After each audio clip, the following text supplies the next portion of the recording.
Hey, I'm Vulture Culture, and this is an Ask Me Anything special live stream because we've hit 5,000 subscribers on the channel, and I just wanted to do this stream as a huge thank you to everybody who supports SCUM Night. SCUM Night's a live stream we do every Wednesday night at 9 p.m. Eastern, where we check out synthesizers. So I'm always doing something that involves synths, and I like a lot of vintage synthesizers, but I also like the new stuff. So if you're new here, welcome to the channel. Please subscribe so you can check out some more stuff like this. Without further ado, why don't we get to some of the questions that we have. So Walter asked, is organ additive synthesis? And the answer is yes, it is. So the sciencey way to do additive synthesis is just to put a bunch of sine waves together, and that's how a vintage synth like the Kwai K5000S or the K5 did it. But it actually works with any waveforms you want, and so the vintage synth, the Korg Poly 800, did this with square waves. And yeah, so an organ basically uses that same principle where you create the waveform by adding different feet of harmonics to that. So yes, complete disorder to start the night. Perfect for a 5K SCUM celebration. Aquatic, how's it going, my friend? Oh, well, welcome to the channel, Hans. So appreciate that. Oh, by the way, you guys might notice that we have a new emoji. We've got SCUM Snob now. So in the chat, you can't see it over here if you're watching this video in the future, but in the chat, you'll see these wonderful SCUM Snob emojis, and they're super cool. Drink every camera pan cycle. I have to slow the camera down then, because I am not as bold as I used to be when it comes to drinking. So yeah, it's really cool. Obviously, we've got some snobs here. I might be one of them. The Mini Korg from 1972. I saw one of those is up for sale on Guitar Center right now for about $2,000, which actually, it looked pretty beat up though. I've seen them for cheaper than that. So anyways, I'm going to answer some questions. I asked for questions on the Facebook group as well as on a post on YouTube here. There is a Facebook group, by the way. If I just go to group here and hit that, you guys can see the Facebook group should show up there if you guys want to join. I occasionally ask the community questions about what kind of content to do going forward. What was your most enlightening experience on psychedelics if you've done them? If you don't want to answer that, what's the closest you felt to the gods, like visiting ancient ruins or something? I'm not a psychedelics guy, and what's the closest I felt to the gods, like visiting ancient ruins or something? It's a good question. I'm not particularly spiritual. I'm pretty like just don't believe in much kind of a person. But let's see. If you're saying something where I felt like a numinous connection to the universe, let's see if I've had a particularly good experience. Well, maybe the first time I was playing on stage when I was 15, that was pretty surreal. So that was pretty great. It was in front of like 500 people, and I barely could play acoustic guitar, but the people were very understanding, and I got a huge round of applause, and all of a sudden I felt like, wow, for the first time in my life, I had a sense of going towards something. Like, you know, there's always that question when you're growing up, and I have the question nowadays, which is like, what am I doing with my life? You know? And I was lucky enough to have that experience when I was 15 years old with an acoustic guitar, playing some song that I had written, to have that moment where I was like, whoa, this is super cool that people actually care about what I'm doing with music. And I mean, this channel's very much an extension of me still going after that feeling 18 years later. So, you know, yeah, that would be that sort of a thing. Yes. Camera movement, is it stuck on an oscillating fan? It's actually on a slider. So it is a motorized slider that you would use like in movie making. You can also use it for time-lapse photography. So if you want to take a camera like this and have it shoot like once every second or something up at the night sky and have it pan very slowly, you could set it up to do that. Indica or sativa? Man, it's funny. It's immediately to intoxicants with you guys. All right, so what is your all-time favorite synth or your go-to synth? It's making me dizzy. Well, I can actually slow the speed down, I think. If I bring this down, we'll bring it down. So I don't want anybody getting too dizzy. Let's bring it down even further. It's not that bad when it's just for like the intro of the stream, but maybe for the whole stream it might be a little bit much. So what's my all-time favorite synth? Well, I got this question in a few different ways, but if I had to say like one synth that is captured me is, of course, the Yamaha CS80 played by Vangelis on the Blade Runner soundtrack. I think that was one of the most beautiful sounds. Yada, yada, yada. You guys are synth people. You've heard that a million times, and I'm sure plenty of you share that feeling with me. Truthfully, it's probably the Lexicon 224 reverb that makes the difference there. It's probably not the Yamaha CS80, because the sound of the Blade Runner brass is actually one of the simplest synth sounds you can make. And so it's probably that more. Nevertheless, the expressivity of the CS80 is amazing. I would say I have two more answers to that, or I guess all-time favorite synth sounds, right? And that would be the DX7 used in sort of an organ mode. So a DX7 actually can do organ-style additive synthesis by running all 6 operators out. So all of them not being modulators, but being just carriers, and then tuning them to different harmonics. And that's what Brian Eno did, I hope I'm pronouncing his name right, on the Streets Have No Name session with U2. So when you listen to the intro of that song, it's actually Brian Eno playing a Yamaha DX7 in organ mode, and it's just this beautiful sound. That's one of them. And then finally, I'll go to a synth sound I don't know the origin of, but Jan Hammer, who I'm named after actually, is put out a like CGI art sort of thing, a CGI art sort of thing in 1995 called Beyond the Mind's Eye. And with that video from back then, it was like, I think it used some of the footage from Lawnmower Man and some other cyberpunk stuff, Johnny Mnemonic. Hadn't seen those movies yet. But it was Jan Hammer's, like basically a new album by Jan Hammer, but it had this visual accompaniment of like really old 90s CGI, and it was amazing. Anyways, intro to that, he used a Korg wave station for the sort of main thrust of the song. But then there was this beautiful lead sound that was like super crisp and pure. Must have been some sort of digital synth. I don't know what it was, but it's definitely sort of a thing. Dub Station rightly points out my hypocrisy here, that last week you were like, I hate organs. And that is generally speaking true, actually, which is ironic. Okay, so let me update my statement about organs then. Something like an organ pad can be very, very beautiful. Something like just your typical like organ sound is just a little too circus music for me. So I don't know that. I have no go-to single synth, but maybe 5. Okay, a synth you use the most, Jim asks. The synth, okay, so synth I use the most is Omnisphere. Right now I'm in the middle of a project that requires a lot of dark cinematic stuff.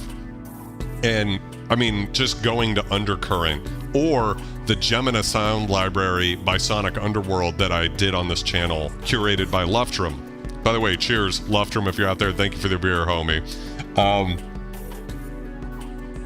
That's the go-to still to this day, even though I have a room full of like vintage synthesizers. At the end of the day, sometimes you need to get the stuff done, and Omnisphere is amazing. So that would be my go-to. As far as if I had to pick one hardware synth that I go to, right now it'd be the Roland D50, because I am good at programming that, and that is very powerful. I've done a 3-hour tutorial on that on this channel. So yeah, let's go ahead and see what else is going on. Thoughts on the Etherwave theremin? Okay, so I don't know anything about that theremin, so I do not have any thoughts yet. I owned a Chromar DS2 for a week, Hans Volt says, but I hated it because of the poly section. The most gorgeous, the most frustrating. What's your recommendation on Brahms? Synthmania asks.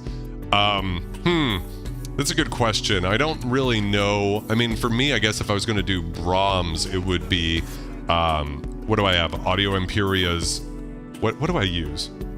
Shit, let me look it up real quick. I want to make sure I get this right, so I can tell you what I use for the orchestral stuff. Just pulling it up on my computer real quick. Come on, baby, don't crash on me. Let's see here. Nucleus, the Orchestral Core by Audio Imperia. That's what I use for Brahms. So that'd be my recommendation. They make really cool stuff worth holding on to. BST, etc. Your favorite song you've made? Cheers. That's a tough one. There's always like that sense of like, what have you done recently that was cool? So I'd say like Procedure to Mistrust, which I did on Syavia's 20th anniversary record. That was really cool to be on that. That one came out last year, and that song I put a lot of effort into. So that would be like the most recent one that's pretty cool, I guess I would say. I remember you're saying you've worked in bars or clubs. What's the funniest or craziest story from working in the bar or club scene? That's from 40 Thieves. Wow, I'm getting behind here, guys. So I'm sorry. I'll get to everybody. I remember you're saying you've worked in bars and clubs. What's the craziest story? Okay. So I was going to tell you a hairy story, but I'll go back to Fetish Factory. So there was this guy. That is one seriously perverted bitch. Vulture Mom, thank you for the $5 tip. I appreciate that. The tip link is in the description. So there's this guy who went under the alias James Bondage. He's gotta be in his 80s now. And he would get walked around Fetish Factory by, he had penis rings. And so he'd wear a thong and have a leash attached to his cock rings or whatever, and like his Prince Albert or whatever, and get dragged around the club by girls. And one time he wanted to be suspended from his penis, so they wrapped a rope through that motherfucker, ran it through like some sort of cage, and then tried to lift him up, like, you know, pull him up by his dick, and the ring ripped out and blood went everywhere, and that's how he got banned from Fetish Factory. Hopefully I'm not breaking any laws telling that story. What's your favorite sampler? Hardware. Right now it would be this one, which is hard to see in the darkness, but the Korg DSS-1 I'm most impressed by. That is one seriously perverted bitch. Anonymous with the $5 donation. Thank you very much. I appreciate that. You must be awesome, whoever you are out there. So thank you, thank you, thank you. Yeah, I think it's the best sounding hardware sampler that I've had my hands on. I'm actually going to sell my Ensoniq Mirage soon, because even though it's like the OG, you know, really characterful sampler, I just like the sound of the DSS-1 more for whatever reason. So I hope to really be able to dig into that one. I'm hoping Rob from Retroactive will be able to create the DSS-1 programmer soon. So that's a thing I'm hoping for. Aquatic Borealis asks, have you tried Dune 3? I have not. I need to check it out, because Dune is one of those synths that people keep pointing out to me in the comments, like, you got to check this out. So I need to absolutely do that. Anil tips $6.66. Congrats on your 5K subscription, Ka. Thank you very much. Hey, by the way, guys, I wanted to talk about something really cool real quick. We actually have a new t-shirt that Anna was nice enough to design for us for this live stream. So we've got this great Filthy Scum shirt here. It's got the little Vulture Culture logo right under the M there. But it's awesome because it's really VHS as fuck. And also, we're all SCUM. And so I've just ordered one, and they're super cool. The link is in the description. I'll also drop it in the chat real quick here. So if you just go !merch, that should pull up the link to the store for all the merch on this channel, which there actually is a store for that. I don't, really talk about it so much, but there is merch I've made for this channel, and this one is to celebrate 5,000 subscribers, so that's really cool. So if you guys want to go ahead and check that out, that would be awesome if that seems like something you guys want. And the other cool thing is it supports the channel. It makes it so that we can keep doing this every Wednesday at 9, so definitely check that out. I am way behind on the chat. So let's see here. Synthmania says, congrats on the 5K. Love your channel. Well, I love you, Synthmania. Autumn remembers him. George goes, not this story. Mr. Timothy Rager. Oh my God. How's it going, my friend? Yes, James Bondage. You remember that guy too. That's awesome that you're here, Tim. How are you doing, my friend? 40 Thief says, I used to work in the club scene in San Francisco. I can relate to that fetish story. I can only imagine what you've seen out there because San Fran is leather country. Some people are too dumb to have a penis. George says, if you could keep only one memory from your live musical performances, which would it be? That is one seriously perverted bitch. SCUM Comedy tipped with the $6.66 donation. Gaetano, my brother, how are you doing? Thank you so much for being here. Hello. If you could keep any memory from your musical performances, what would it be? Funny, influential, or that changed the way you perform? Anything? I'm trying to think of what it would be, and I'm going to give you my gut reaction. I don't know why this is the answer, and it's kind of weird, but having performed in front of thousands of people, if I had to hold on to one memory, you know what it would be? It would be the worst gig I ever had. And I've had some crash and burn gigs, but it was not the worst gig. I played a high school gig when I was still in high school, and it was at a very snotty, privileged upper class school, and for some reason they booked the band I was in. We were like a death hardcore band, and they asked us not to do any screaming, which was very weird to book us for that. So, but at the time I didn't have the balls to say like, no, let's just not do it. I was like, we got to do every gig. So I went up on stage and we played the song, and when we finished the song, it was like all the parents of the kids and everything there, and no one even clapped. It was like they didn't acknowledge us at all. It was like during some sort of market thing or something like that. So it wasn't like they were just sitting in chairs and not clapping. That would have been, like a fever dream. But this was more like just we were there as like the accompaniment music. And so we finished the song and not one person clapped. And that is the most small, invisible, like terrible feeling I ever felt. It was worse than when I've been booed, right? I've been booed plenty of times. That was the worst. And, there's something about that dream that just makes me think that it was absolutely one of the worst things. So yeah, it was definitely one of the worst memories I had, and for some reason that's the one I want to keep with me, because I feel like it's important to remember where you come from and to keep humble and to appreciate every moment that you have where you're on a stage and people care about what you're doing, which is what I'm doing right now. So thank you guys very much. Aquatic Borealis says, any modern synths you have your eyes on? If there was one, it would probably be the Third Wave by Groove Synthesis. So yeah, Impulse Command, definitely should check that out. 12-bit sampling might be the next thing. Let's see. Okay, where are we at here? I'm way behind on the chat, so I'm going to try to catch up here on some things. Thank you very much, Sebastian. If I had to actually give another good story, I would say it would be playing with Sebastian Comore. So that would have been back in... That is one I don't know how long that would have been, 2009 or something like that. Tiffany, thank you for the $4.20 donation. You are awesome, my friend. So yes, Necronom for the win. Aquatic Borealis. AS made an order of bought a ladies tee. I'm assuming that's you, Autumn. Thank you very much for that. So yes, oh man, I'm so far behind on the chat here, guys. Let's see.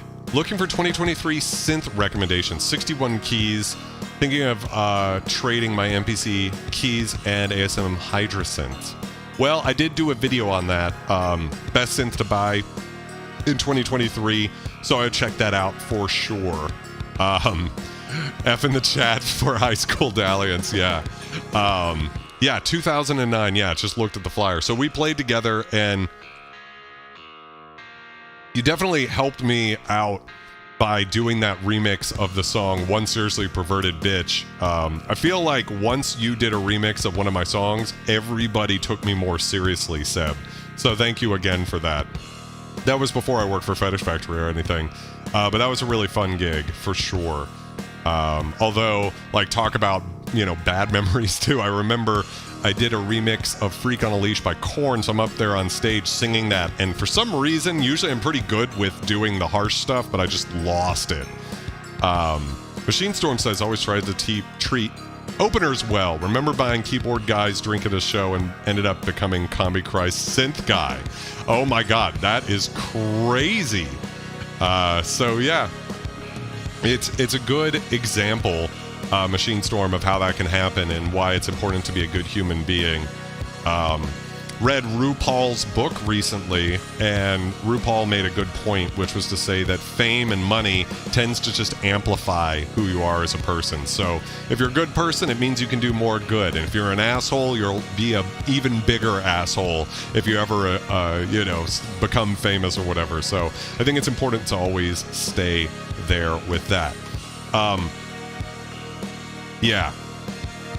Who you meet on your way up are the same people on your way down. Hell yeah, Sebastian. So I think I've caught up with most of the chat. If I missed anything, just go ahead and drop it again, because that's a thing we can do. I haven't even gotten to the written questions yet, but I want to take a second and also cover some really kind of exciting stuff. Let's see. AM made an order of 2 items. We've got a Necronom Within shirt and a Filthy Scum shirt. AM, thank you very much for your purchase. I appreciate that very, very much. Keeps this channel in business. So I wanted to also talk about tonight some of the really cool things that have happened in the past year on this channel. That's awesome, Synthmania. Thank you very much. I appreciate it. You are the shit. So let's go ahead and cover a few things kind of in reverse chronology of what we've done on the channel. So the first thing I wanted to talk about actually was covering... This was the first time in my time on YouTube, which started, I want to say, in 2016, right? So I've been doing this channel for a bit now. This is my 7th year. But just this year was the first time synth companies actually sent me their products to review. So I wanted to cover the 3 synth products I've gotten for free on this channel, which would be Twisted Trees from Spectrasonics, the Donner B1, where they actually physically sent me the hardware synth, and then Vengeance Sounds Cyberpunk 2 for Avenger. So real quick, I just want to go ahead and check out that. And here's some sounds from Twisted Trees.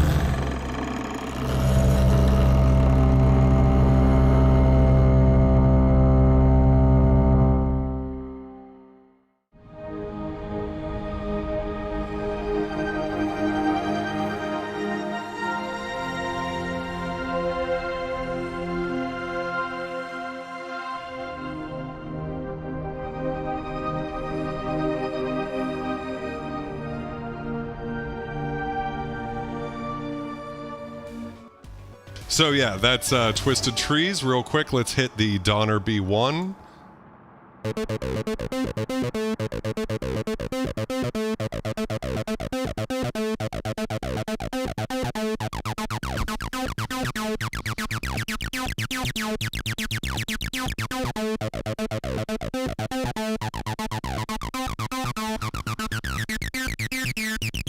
And I know I covered this in the video, but having it next to the Polybox was kind of crazy because of how nice the B1 felt compared to it. Hey, how's a little Vultception there? And why don't we jump on over and hit Cyberpunk 2 for Avenger real quick?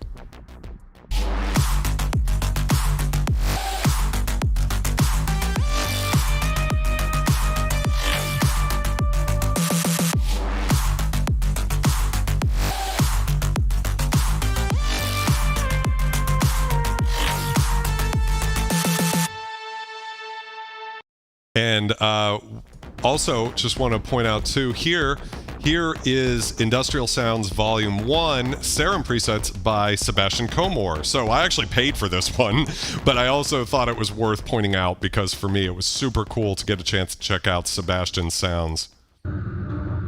This is a little demo I put together all from the sound pack.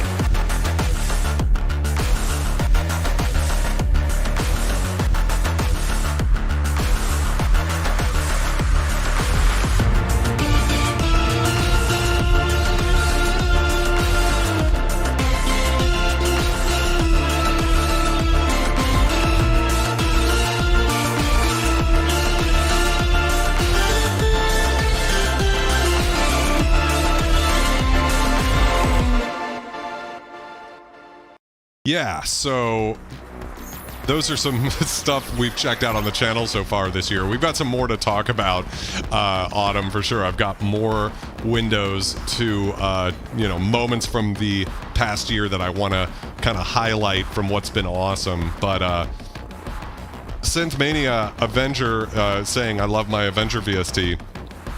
I was super impressed by Avenger. And it was super cool, too, to have Vengeance Sound send me something to review because probably like a lot of people, I grew up using Vengeance Sound drums on everything. And to just have the opportunity to actually, like, check out their products and that they, like, know I exist is super, super cool. And, yeah, you know, what's funny is Industrial Sounds Volume 1 and Cyberpunk 2, there's some crossover there. But I have to say, if you had to pick one or the other, I think, you know, Sebastian sounds sort of just slightly beat out of, you know, the Avenger sounds. And that's kind of crazy to think about because Vengeance Sound really does set the standard for production in the industry. Walter asks, any expectations from this year's NOM? I don't really have any expectations. I'm not that impressed by most of the modern synth companies. If anything, I bet we will hear something from Oberheim. That would be my guess, and I'm probably going to be proven wrong, as I usually am. But I think now would be the time where Oberheim might be wise to put out some sort of comment on what they're planning on doing next. We shall see about that. GPU Audio has a booth this year. Yeah, GPU Audio is a super cool company. I need to learn more about them. What the fuck is up, Mighty Pinto? How's it going? My boy, One-Eyed Freakbot over on Twitch. How are you, my friend? So yes, that's another thing. Now that we've got Pinto here, I just wanted to, we're going through tonight answering viewer questions. I haven't even gotten to the written ones yet, just trying to keep up with the chat right now. But I'm also spending some time actually going over some of my favorite moments from this year. So we're going to hit some of that as well. Just finished streaming. How was the stream? Shameless self-promotion. I'm playing Venom After Party show tomorrow night, sponsored by a lot of cool synth companies. Free raffle with 8 synths. That's awesome, Dub Station. That is so cool, dude. Like, hell yeah. Good for you for fucking getting out there and making it happen. That is the shit. And I love it when I hear from you guys that you're playing out. Here's another question from George, aka XCon. You get a choice between scoring, audio engineering, a large-scale film, or a large-scale video game. Which would you rather take? The answer is very clear to me, but it might not be the type of answer you want to hear. I would go with the film all day long, because assuming the money is the same, a film is going to be like an hour and a half's worth of music. Video games music can just keep going for like hours and hours and hours. So just from the perspective of like, will I be able to finish this project? I would probably have to go film. Let's see what's else. Let's see. Okay, so I think this isn't a bad time while we have my boy Pinto here to talk about my Choose Your Own Adventures. So I've written a few Choose Your Own Adventures. It's sort of not the focus of this channel, but I would say it's the second focus, because we've done a lot of live streams on them. And so for those of you guys who don't know, Choose Your Own Adventures are interactive fiction where instead of just being like a standard book, you get to choose. There's branching patches, such a synth nerd, branching paths, and you get to sort of choose which way the protagonist goes. If when I was growing up, it was Goosebumps that had books that were like this. So it was like turn to page 248 if you want to do this, or turn to page 79 if you want to do that. Well, I actually write those, and I've written 3. She Cried Against Strangling Hands actually went to 4th in the world in the horror category on textadventures.co.uk, which is the biggest site for this sort of thing. And I do music for it too. You're actually listening to that right now. This is a song that I created for She Cried Against Strangling Hands. Anyways, I want to say one of the highlights for this past year was having One-Eyed Freakbot, aka Michael Mighty Pinto, actually play through them. Then grow a new body for itself. Whoa.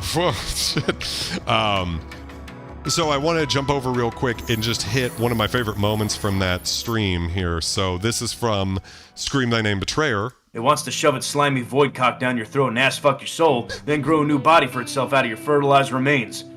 Oh. Anyways, what was it saying to you out there?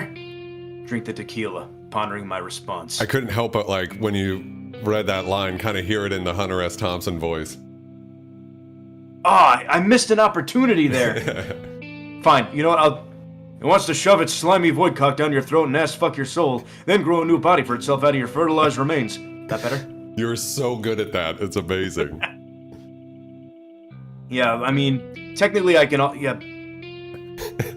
Technically, what I was doing was kind of like older Hunter S. Thompson when he sort of lost his voice later in life. Yeah, he got really good. He sounded more like this later on. Yeah, just all those cigarettes. He fucking was chain smoking his whole life. Yeah, so that was one of my favorite moments from that stream, and I just wanted to highlight that real quick and have a big thank you to One-Eyed Freakbot. Thank you so much, my friend. Those were such a highlight of this year for me. I've sunk years of time into these Choose Your Own Adventures when it comes to scoring them and everything. And so to have you play through them, and you've got this wonderful voice for it. So thank you very much, my friend. I appreciate that so much. Synthmania asks, do you foresee tunes like Massive Ego kind of genre making a comeback, like Blutingle type vibes? There's no one in the world who would be happier to have that genre come back, considering one of my jobs that I do actually is as a mastering engineer. I work with Miss FD, Avia, Appuie la Nuit. We've had 2 #1 singles on the Deutsch Alternative charts in Germany. So, that's one thing that I do that I make money from off of music. So whenever, I mention this a lot when I talk about like buying synths, I'm like, well, I do make money off of music, and I do make money off of YouTube ad revenue. So I can kind of justify it a little bit more. But I would love that to happen. Do I think it will happen? Unfortunately, probably not. I just feel like that kind of music has always struggled with being sort of pushed out of the limelight. And what's funny is it's almost in that like nostalgia cycle where people will kind of go back and, you know, appreciate it for what it was at the time. But it just, I remember I forget his name, passed away recently, but the head of Metropolis Records, which is the biggest record label for that type of music, saying that the year 2010 was the biggest year for that music. You know, which would be going back to Icon of Coil is at the top of the world, VNV Nation, Combi Christ, Suicide Commando, bands like that. Blood Angle's another one, right? And that was like the high point. Well, I was there for that. I remember that time, and it did not feel like mainstream at all. So yeah, that would be my response to that. I think Blood Angle's awesome. So yeah.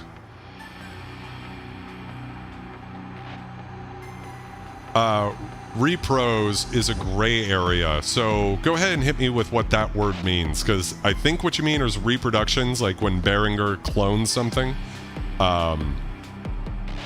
Stefan Herwig, I don't know who that is. That might be the guy from Metropolis. Yeah, so, I mean, there's definitely something to be said for listening to stuff like that. So, I want to cover some questions that I got, actually, on going into this stream. So, the first one I want to cover is from Walter, actually, in the chat. Galindo, I hope I'm pronouncing your name right, but vintage digital synth that you don't own but wish to.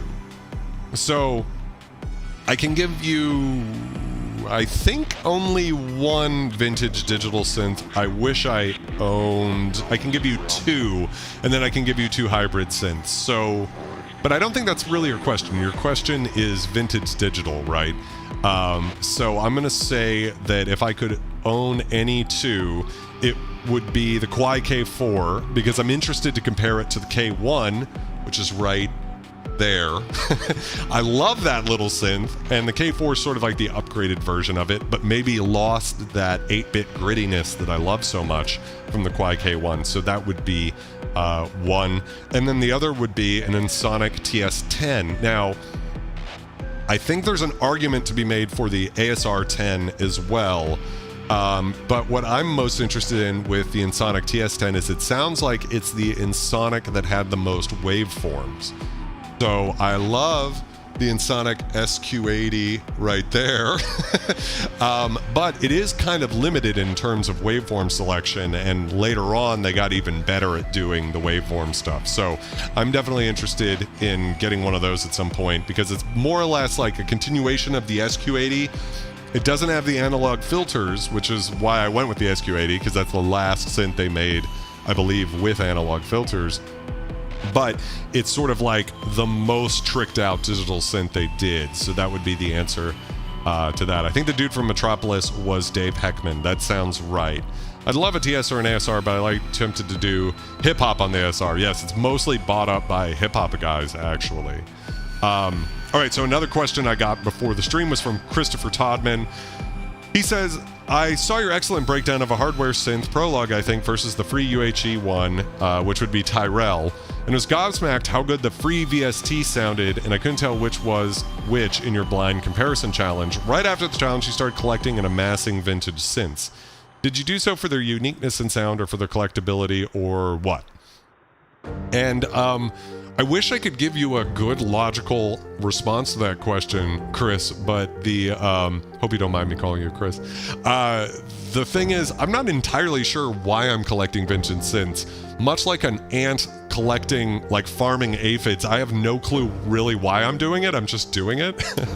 If nothing else, it's been fun to talk about them on the YouTube channel. Because there's a sort of, I guess what it is with, as a synthesist, for years, like, you guys remember when hardware synths were basically just viruses, right?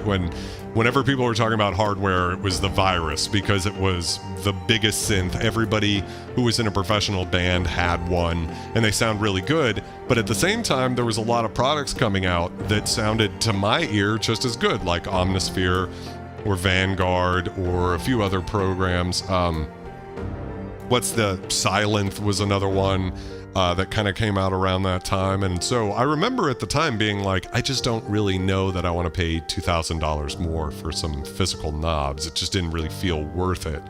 But nowadays, there was definitely a couple of years ago, I kind of had the question. I was like, you know, is there anything to this hardware thing? Is there something to analog synths? So I got a prologue.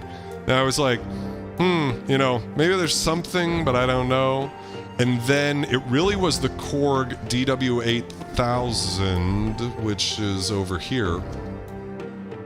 I bought that one because I was like, oh, I can get a vintage synth, and I got a deal like $700. By the way, I think there's a DW8000 up on Guitar Center for even cheaper than that now. But when I heard the sound of the DW8000, in particular the resonance on some of the pads, I was like, whoa, this is different. This sounds different to me. Because one thing I'd noticed is I didn't really use resonance a whole lot with digital filters because it tended to sound like 70s porn music. Like I just didn't feel like it sounded particularly good. It was kind of this annoying, harsh sound. And when it came to mixing too, I always felt like I was just trying to remove resonance from things, not add it. So a lot of the sounds I did on my first records really wasn't any resonance.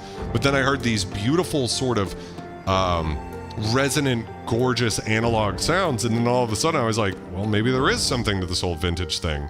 And then I just kind of went deeper and deeper down the rabbit hole. More or less trying to answer the question of, is there something to this vintage hardware, or can software, modern software, get you all the way there? And still a question I'm trying to answer. I mean, I think in principle, I think the software should be able to do it, but when it comes to actually making it happen, let me jump up to another video I wanted to do, and it's actually comparing the Ensoniq SQ80 here to the Arturia plugin, and I have to give massive shout outs to Aquatic Borealis, who gave me the idea to actually do this video, and it ended up being one of the cooler videos I've done. So let's go ahead and check this out real quick. This is a shootout between the SQ80, the original hardware, and the Arturia remake. Let's do it.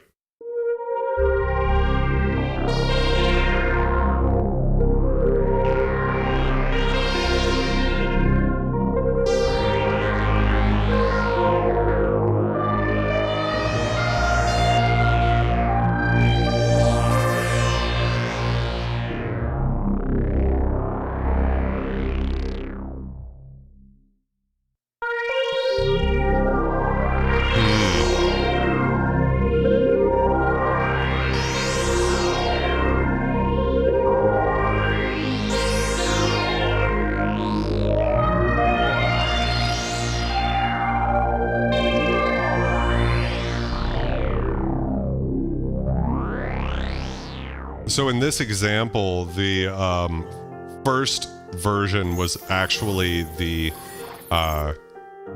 software, and the second was the hardware. And when I hear that example now, I still have the same feeling, which is like the hardware is just a little bit juicier, just a little bit more something or another going on there. And that was actually a big turning point for me, because I had done a video, the one that Chris is pointing out, where I compared a $1,500 brand new 16 voltage controlled oscillator analog synth from Korg to a free plugin. And the free plugin sounded really good, like probably better than the analog synth. And that made me go, okay, well, you know, maybe this whole vintage synth thing, analog synths, like it doesn't really matter. Going to the Arturia one, and I think Arturia is amazing. They've made so many cool plugins, but hearing the one-to-one with a patch that I made, so that patch you're hearing, I programmed live on this channel. It's not like a preset or something. Hearing those back to back, I was like, there is a difference, you know, which I guess, you know, in some sense it's not a big difference, but it's enough of a difference that it said, that made me kind of go, well, it kind of pushed me back the other way a bit. So with the one video, I was kind of, a software purist where I felt like anything should be possible in software. Now I'm kind of leaning back a little bit the other way, evolving as I go on. But I mean, I think 99% of it can be done in software. Walter asks, I've got a question. Do you have a really good tech, or do you do some of the maintenance yourself? I don't do any of the maintenance myself. I really should learn how to do the maintenance myself. But I use Severed Machines down in South Florida. Ramiro is just amazing. I would ship my synths to him if I was out of town. He's an incredible tech. He's done the service on the SQ80 as well as a bunch of other synths in this room. Really great. Vulture Mom asks, in your video with Jackie Dagger, she mentions how great it was to actually play the keyboard on a hardware synth versus using a mouse. Yes, I think that's the big thing is hardware synths are tactile. They're super cool. For me, what's interesting about it is I'm not really the most tactile person. I'm more motivated by how they sound. Whatever product I'm using, whether it be software or hardware. So, I mean, moving knobs is great. Obviously, that's probably what most people on this channel like, but I'm just acknowledging that actually my own preference is kind of either or. I'm not, I get the impression from a lot of the comments that I get that people just love twiddling knobs and hate using a mouse. And I'm not one of those people. Like, I appreciate both for what they are. I will say I probably get slightly better results when it comes to envelopes when I use knobs, because I know with using a mouse, it's kind of frustrating to get it just right. So if I get it close, I just stop. I'm like lazy. I'm just like, okay, decay setting's close. So yeah, let's see here. Walter says, digital to analog converters are probably harder to emulate than analog circuits. Yes, I agree. TAL makes a great converter emulation that I use like on the Wave Station and stuff. I use it all over the place just because I think it sounds great. There's definitely a presence you can get from some hardware, Aquatic Borealis says, that's hard to reproduce. Got a Take 5 and software is not quite there, but the software is so powerful. I think it depends on what you want to do. My thing is that sometimes I get slightly depressed when I'm working on a project and I'm using a bunch of the vintage synths, because vintage analog synths, I should say analog synths here, they tend to sound kind of the same. And so sometimes when I'm looking for a sound that's beautiful but kind of outside the box, the analog synths don't get there. They're gorgeous, but it's kind of the sounds you've already heard, pads, analog basses and brass and leads and stuff. It takes sometimes some of that modern stuff to sort of take it someplace unexpected. And I think that's what Spectrasonics does so well. Microwave 2 and the JD990. Well, of course, I've got the JD800 right here, so I don't need the rack mount version, although I know there's some upgrades to the 990. K4 would be awesome. Jackie definitely liked the knobs. Yes, I think Jackie's a more tactile person than I am. Will you go broke before you overcome your synth addiction? That actually ties into a question I got from Wesley Pabst. And his question was, how much debt are you in for your synth purchases? And the answer to that is zero debt. I have a belief that one should not go into debt when it comes to synths. So there's a bunch of companies out there that are trying to get you to buy synths on credit. And that's not a good idea. Now, I'm not saying you can't put it on a credit card and then pay that credit card off, but I highly believe, just as a general statement, that everybody should try to get away from credit as much as possible and only spend the money they have. So when I buy a synth, it's only because I've got the extra money to do so. And you might ask yourself, how do you have enough money to buy all of these? And the answer is I'm crazy, and I've worked, anybody who knows me in my real life can tell you that there was a time where I was working 7 days a week for months and months at a time, plus doing the audio engineering, mixing and mastering that I do for artists, plus YouTube, plus everything. So I just definitely went kind of crazy for a few years. But, you know, I'm very lucky. I'm very fortunate to have the job that I have and to have been able to make a lot of money doing it. So I wouldn't recommend anybody who's watching these videos to go, oh my god, I love the JD800, I'm gonna like put that on credit with money I don't have. I wouldn't recommend that. I would say just try to save up, and you know, there's nothing wrong with saving up for a while, 6 months, because I also recommend getting gear slowly so you have time to sort of like, you can get excited about something, right? You see an ad or you watch a video, someone, maybe even Vulture Culture, comes out with a new video on some vintage synth or a modern synth, and you go, oh my god, I gotta have that. And you know, if you spend too much money too quickly, it's like there will always be something else you have to have. So recommend slow, reasonable purchases. Autumn, have a wonderful night. Love you so much. Thank you. Hans over there with some really cool synths, working 7 days a week right now. Pinto says someone in the music department over at FAU bought a Korg guitar recently. That's actually really cool.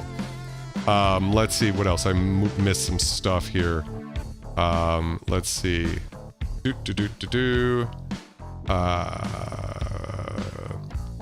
Some VSTs aren't there when it comes to the knob twiddling. I agree with that. Synths are cheaper than guitars, for sure. I had a friend who went into debt buying over $10,000 worth of Naruto merchandise. That's pretty incredible. Now I just want desk modules in sequence from an SQ64. Yeah. $10,000 worth of debt for Naruto merchandise is fucking hilarious. I hope he's okay. Kawhi K5, interesting. The thing about that, Charles, welcome to the stream, by the way, is I had the Kawhi K5000S, which would sort of be like the supercharged version of that synth, and I actually just sold it recently. Sadly, that's probably the biggest, like, I really wanted to hold on to that synth and learn it, but just the learning curve was so steep. I was like, I think the D50, maybe the SY99 is the cutoff point for what I'm willing to like invest into hours of my life into learning a synth. And I just couldn't get there with the K5000. So the K5 is maybe not. JV2080, that's a Rompler, right? I'm a big fan of those. The Viruses and the Nord leads, the VAs from the 90s and 2000s. You can always sell a kidney if you have to. Let's see here. Missing. God bless you, brother. Keep up the great work. I appreciate it, Synthmania. George says, your work ethic has been nothing short of impressive. It sometimes makes one wonder how this plays into your own well-being, but I hope you're doing great. Here's the biggest thing, and I would recommend this to anybody when it comes to mental health. We've all only got so many days left on this planet, and none of us know what that number is. So you could take today off and relax, you know, and just kind of hang around or whatever. But when I know that I've put in as much as I can on a day, like I've really accomplished something, even if it's like I didn't hit a checkpoint or a milestone, but I just put in work that day, when I go to sleep at the end of the night and I lay my head on that pillow, I can go, you know what? I got it done today. And it makes me feel better. I don't know if I'm fucked up and crazy for being that way. But for me, I feel like I'd rather spend a little bit, like, live my life a little overworked, but like getting it done, than have really rested. And when I'm saying rested, I mean like not doing things with my time. I am a big believer in sleep. So sleep's important. Don't keep yourself out on that. The science shows that people who get a lot of good quality sleep get more done with the hours during the day than the people who sleep like 5 hours a night because they want as much time. Those people don't accomplish as much. So, yeah.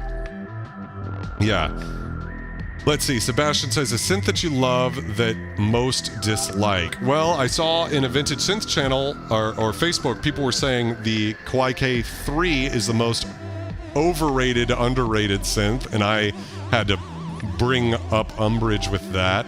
I myself think the Kawai K3 is awesome. Let's see, in this room, what's probably the synth that's most disliked that I like? That would be a split between the Roland Alpha Juno, which seems to be very disliked by the vintage synth crowd. That synth is awesome. Like, it's just gorgeous sounding. I love the filter. People complain about the filter. They are fucking wrong. Let me say it here that the Alpha Juno is one of the greatest vintage analog synths from the 80s, and it's also one of the cheapest. And then the other one would be this guy right up here, the Akai AX60. Totally shocked me with how amazing that synth is. If I had to sell every synth in the room, that might be the one that I keep. It's just very, very cool. Had a JD800 a while ago, had a red glue problem, Machine Storm says. Yeah. All right, so let's see. Let's catch up for a bit. Yeah, the music industry is very good at enticing spending, Aquatic Borealis says. I agree. Let's see. Aquatic Borealis says, what are some of your favorite horror films and fave soundtracks? Favorite horror films would be like Blair Witch Project. I know there's other horror films. Alien, of course, probably one of my favorite movies of all time. Let's see, fave soundtracks. There's gotta be a bunch. I mean, anything by Angelo Badalamenti. I'm sort of blanking on that one right now. Right on, Sebastian says, the Alpha Juno was one of my first synths until my cat pissed on it. Oh my god, that's amazing. Alpha Junos are going to get really expensive. Yes, they are. Now would be a great time to buy an Alpha Juno, for sure. People said the Innovation X Station was trash, but I dug it. Same with the Akai Timberwolf. Yeah, I agree with that. Haven't liked any Roland synths since the 90s. Have a good night. Thank you very much, Synthmania. I appreciate it. Favorite horror movie soundtrack? I'm partial to the opening themes of Tenebra. Yeah, of course, Blade Runner. I didn't say that just because it's the easy answer. I have to say I really like the soundtracks to not horror movies, but Silent Hill, Akira Yamaoka. Those soundtracks I think are incredible. The soundtrack to The Evil Within 2, another horror video game. I haven't even played the game, but the soundtrack's so good that I use that when I'm writing, for sure. Alien 3 has a really good soundtrack. Big fan of that one as well. Tetsuo the Iron Man is very good. Have you seen The Ritual? I believe it was Bucky Cooper who told me to watch that, and I have. Really good. Annihilation, a fantastic sci-fi film that had a great soundtrack. I don't know if I've seen that one. But I've seen a lot of those like Event Horizon type movies. Antichrist, definitely on my list. I have a list on my phone of some of my favorite. Yeah, Alien 3's, yeah, exactly, Pinto. It's the best score in the soundtrack in the franchise. People overlook that film, but that's really great. Smile, I haven't heard that one. Okay, so let's cover a couple more of the highlights from this year. So let's see what I've covered so far. Here's one. I wanted to talk about actually doing a tutorial on the Roland D50. So here's a sound that I showed how to program that I was like, it is crazy that this is possible to do with a Roland D50.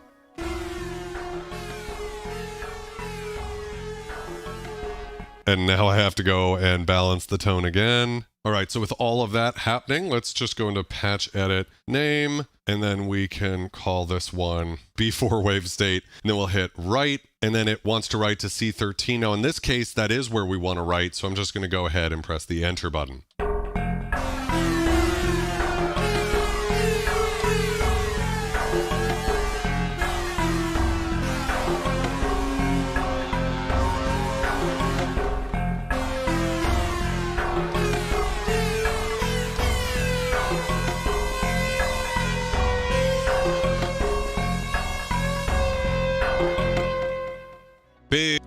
So yeah, that's a quick example of what can be done with a Roland D50. So I sort of set myself this goal this year of learning, teaching myself how to do how to program a Roland D50 and then also turn that into a video, because no one's ever really done that. I was like shocked, like, why is there no tutorial on YouTube about how to program a Roland D50? There's a couple of like short, like 10-15 minuters, but I covered every single parameter in the Roland D50 and how to program with it. And that patch to me is an example of using like everything that synth has, like the aftertouch routed to the pitch bend, as well as affecting things like the ring modulator and the filter and the wave sequencing that the Roland D50 can do that I didn't know it could do, things like that. So yeah, that was another big highlight for me this year. George says it's going to be a long one, so apologies. Let's see. With that in mind, he's talking about doing the YouTube channel. How has it affected the way you view the world as a whole? What lesson have you learned from it, and what are some of your favorite memories from doing it? Walter, by the way, I have a D05, I want a D50, looking for it in my country. It's worth getting. I think a D50s, they're also like fit in that category of not too expensive vintage synths, and they're really cool. Let's see, to answer your question, George, one way it's made me look at the world is, like, my recommendation for anybody out there is, you know, we've been doing synth stuff on this channel, but like not even the live streams for about a year now. And I would just tell people, like, everybody's like nerdy for something. Go ahead and start live streaming that. You know, everybody wants to talk about playing video games on Twitch, and that's awesome. I have some friends who do that, and if that's what you're passionate about, like One-Eyed Freakbot does an amazing job. I love watching, especially his retro streams. If you haven't yet and you like watching streamers, by the way, go to twitch.tv/One-Eyed-Freakbot and subscribe, because his content is great. But, you know, everybody has a thing that they're geeky about, and I would just recommend to go ahead and start live streaming it. Start getting that content out there. Live streams are great because you don't have to edit them. You just do them. And they're out there for the world to see. And when you're passionate about something, people get excited about that, and they get passionate about it too. And you don't need that many people. Like, there was a time where the algorithms were not so good, and they sort of rewarded virality. And like, if you did a video where you were like a hot girl, you know, getting covered in like 47 eggs, that would be like a trending video, and you could make millions of dollars off of that. The algorithms are getting better. It's like a positive, it's like an optimistic thing where it's like, hey, you know, whatever it be, it doesn't have to be synthesizers, it could be anything. There's other people who want that content, and like, go ahead and start doing it. I think it's a very positive thing. So, and like, George, you know that this channel, well, it started doing synth stuff back when I was a DJ, but then it sort of morphed into vintage movies for a while during COVID, and we just watched movies, and that was great. Old public domain movies, and we had a great time. I was very lucky in the sense that I already had all the equipment to do it, because I had already been running a YouTube channel when everybody else was struggling to get caught up when COVID hit and we were all stuck at home. I was already ready to rock. So I think that would be the other thing, is like, for years I felt like this passion that I was doing for YouTube was like just totally screaming into the void. No real, like, no one cared, basically. And then all of a sudden people did. So I just encourage, like, perseverance would be what I'd say.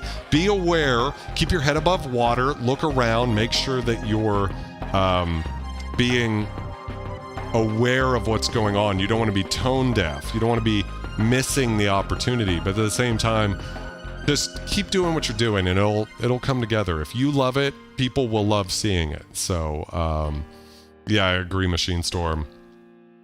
What is this covered in eggs content? Asking for a friend. 47 exactly.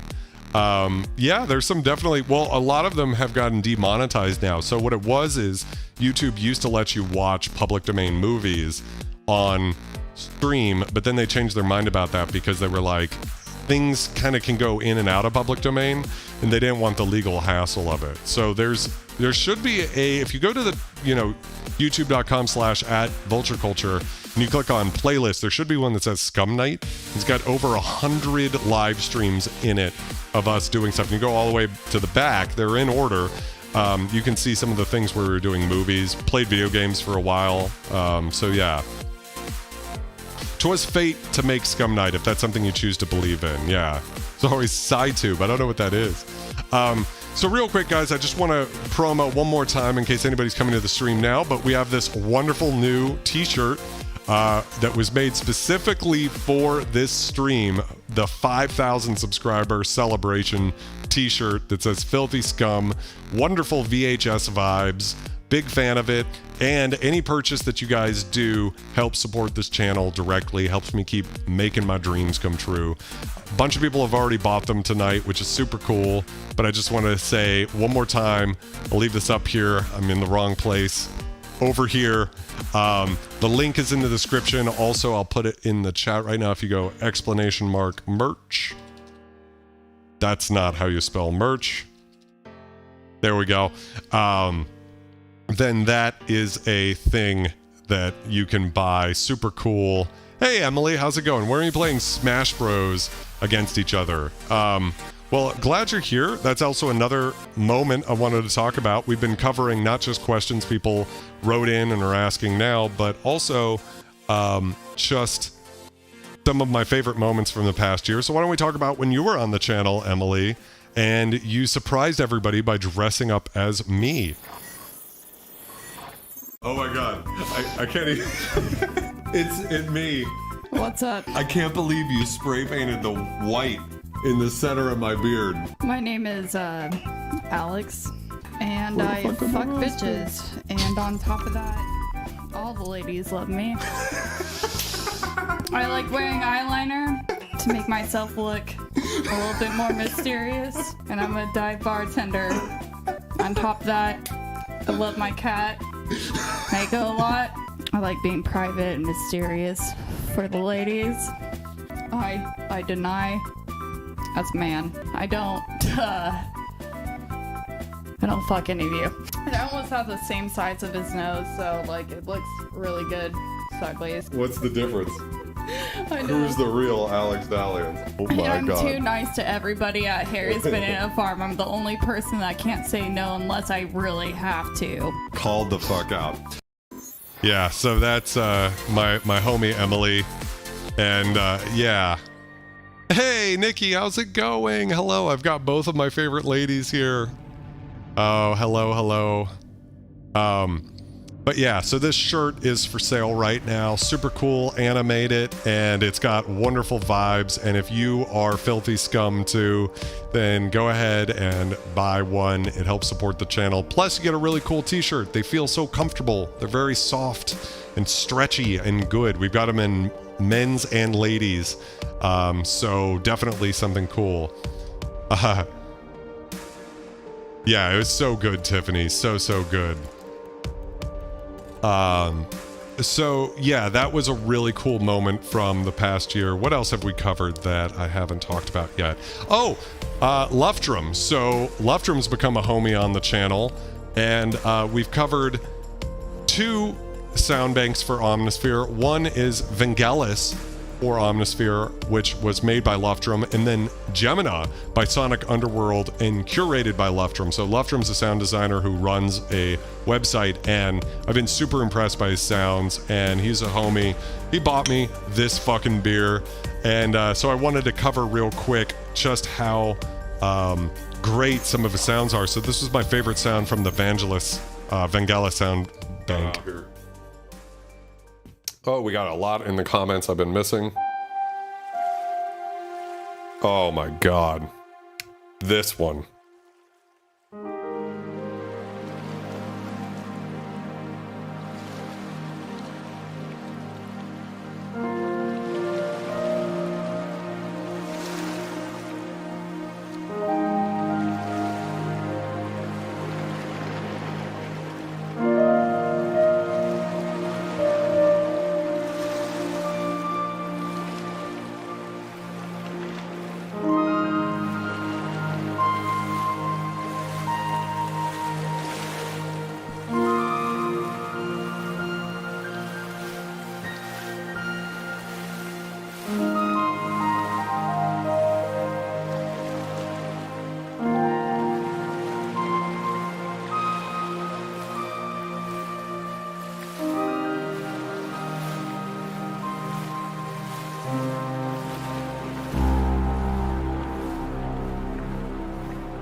Are you fucking kidding me? Are you kidding me? That is out of control. Yeah, so that is one of the most incredible piano sounds I've ever heard. So shout outs to the boy, Luftrum. Thank you very much for being amazing in who you are and for being a cool dude too. So Tension Sound Library by Soundmorph. No, I have not. What synth had to you... Oh my fucking god, I need this now. Let me see, looking at the room, what's like the most, like I bought it and I was like, I have to have that one. Maybe the Chroma Polaris, but actually all of them. I would say the Proteus MPS Plus Orchestral, because it is the only keyboard used by Robin Miller, I believe, who did the soundtrack to Myst.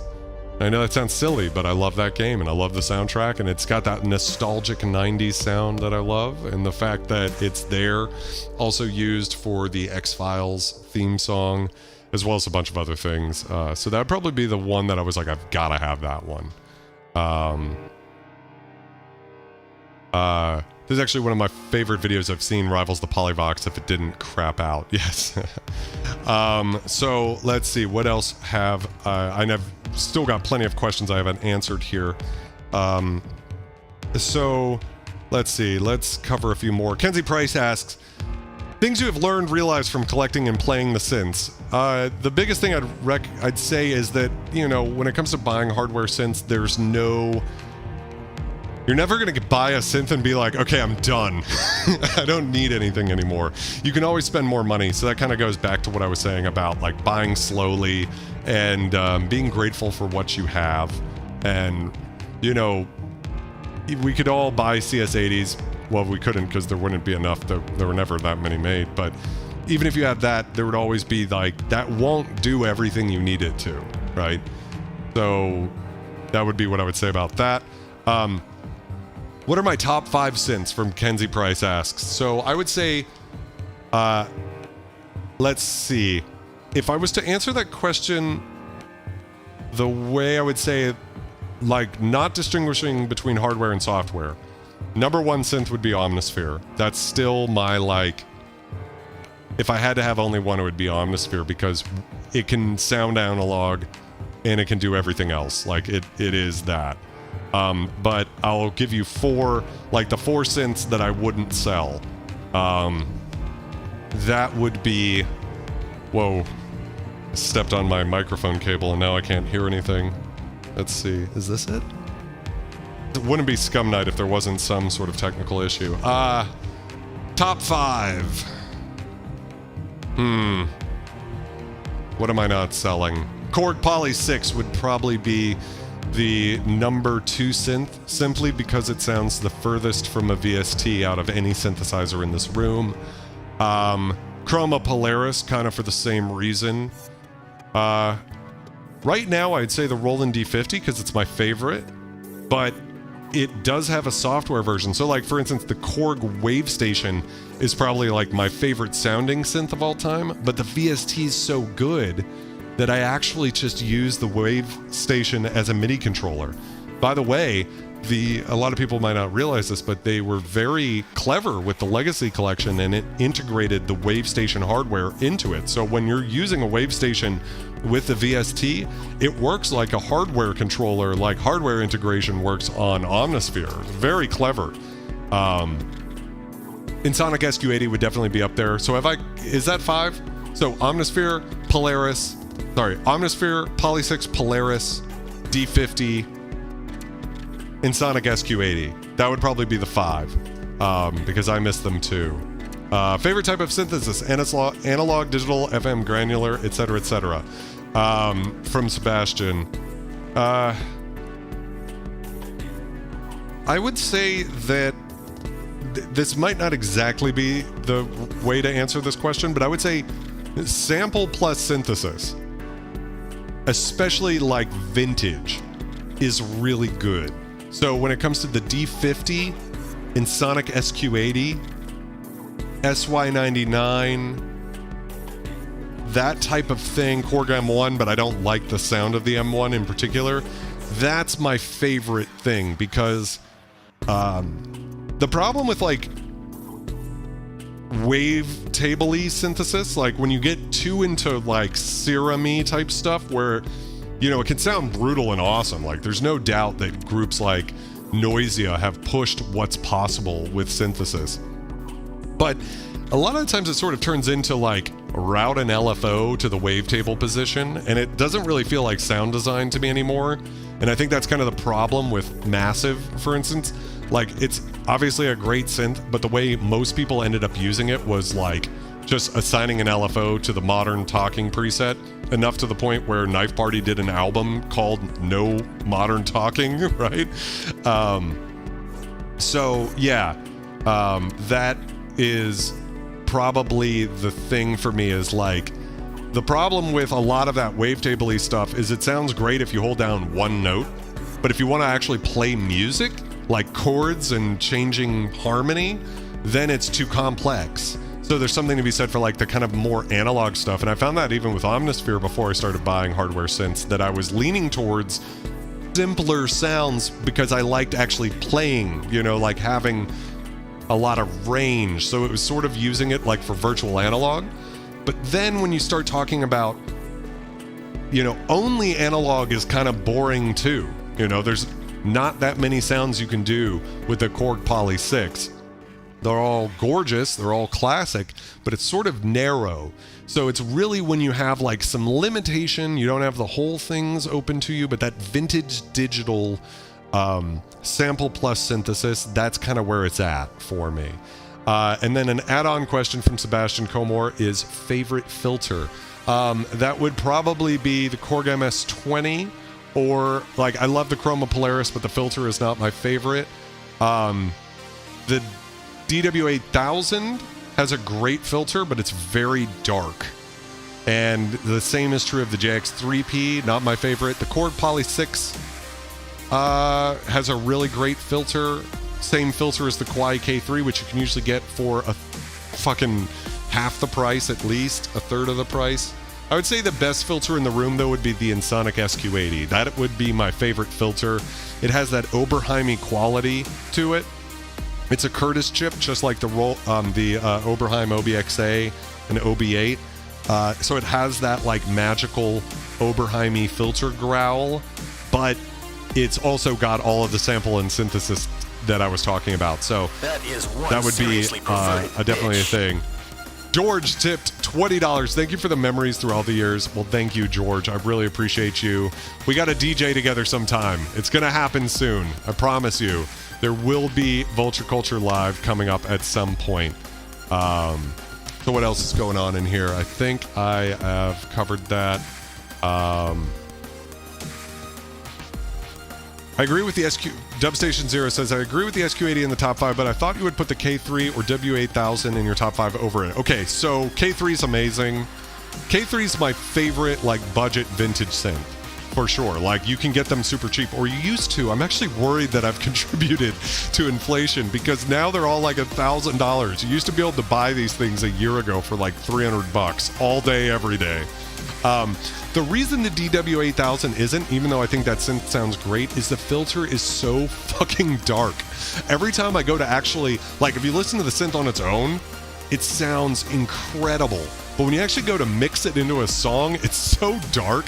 I have to EQ it so hard to get it for it to not sound like way far back, because it's just so, like, so it's great for bass and stuff like that. But it just, I don't know, like, I know Synthpunk hates that synth, and I understand why, because it just never feels like, it's just dark, which I like, but, you know, it's a bitch to mix, for sure.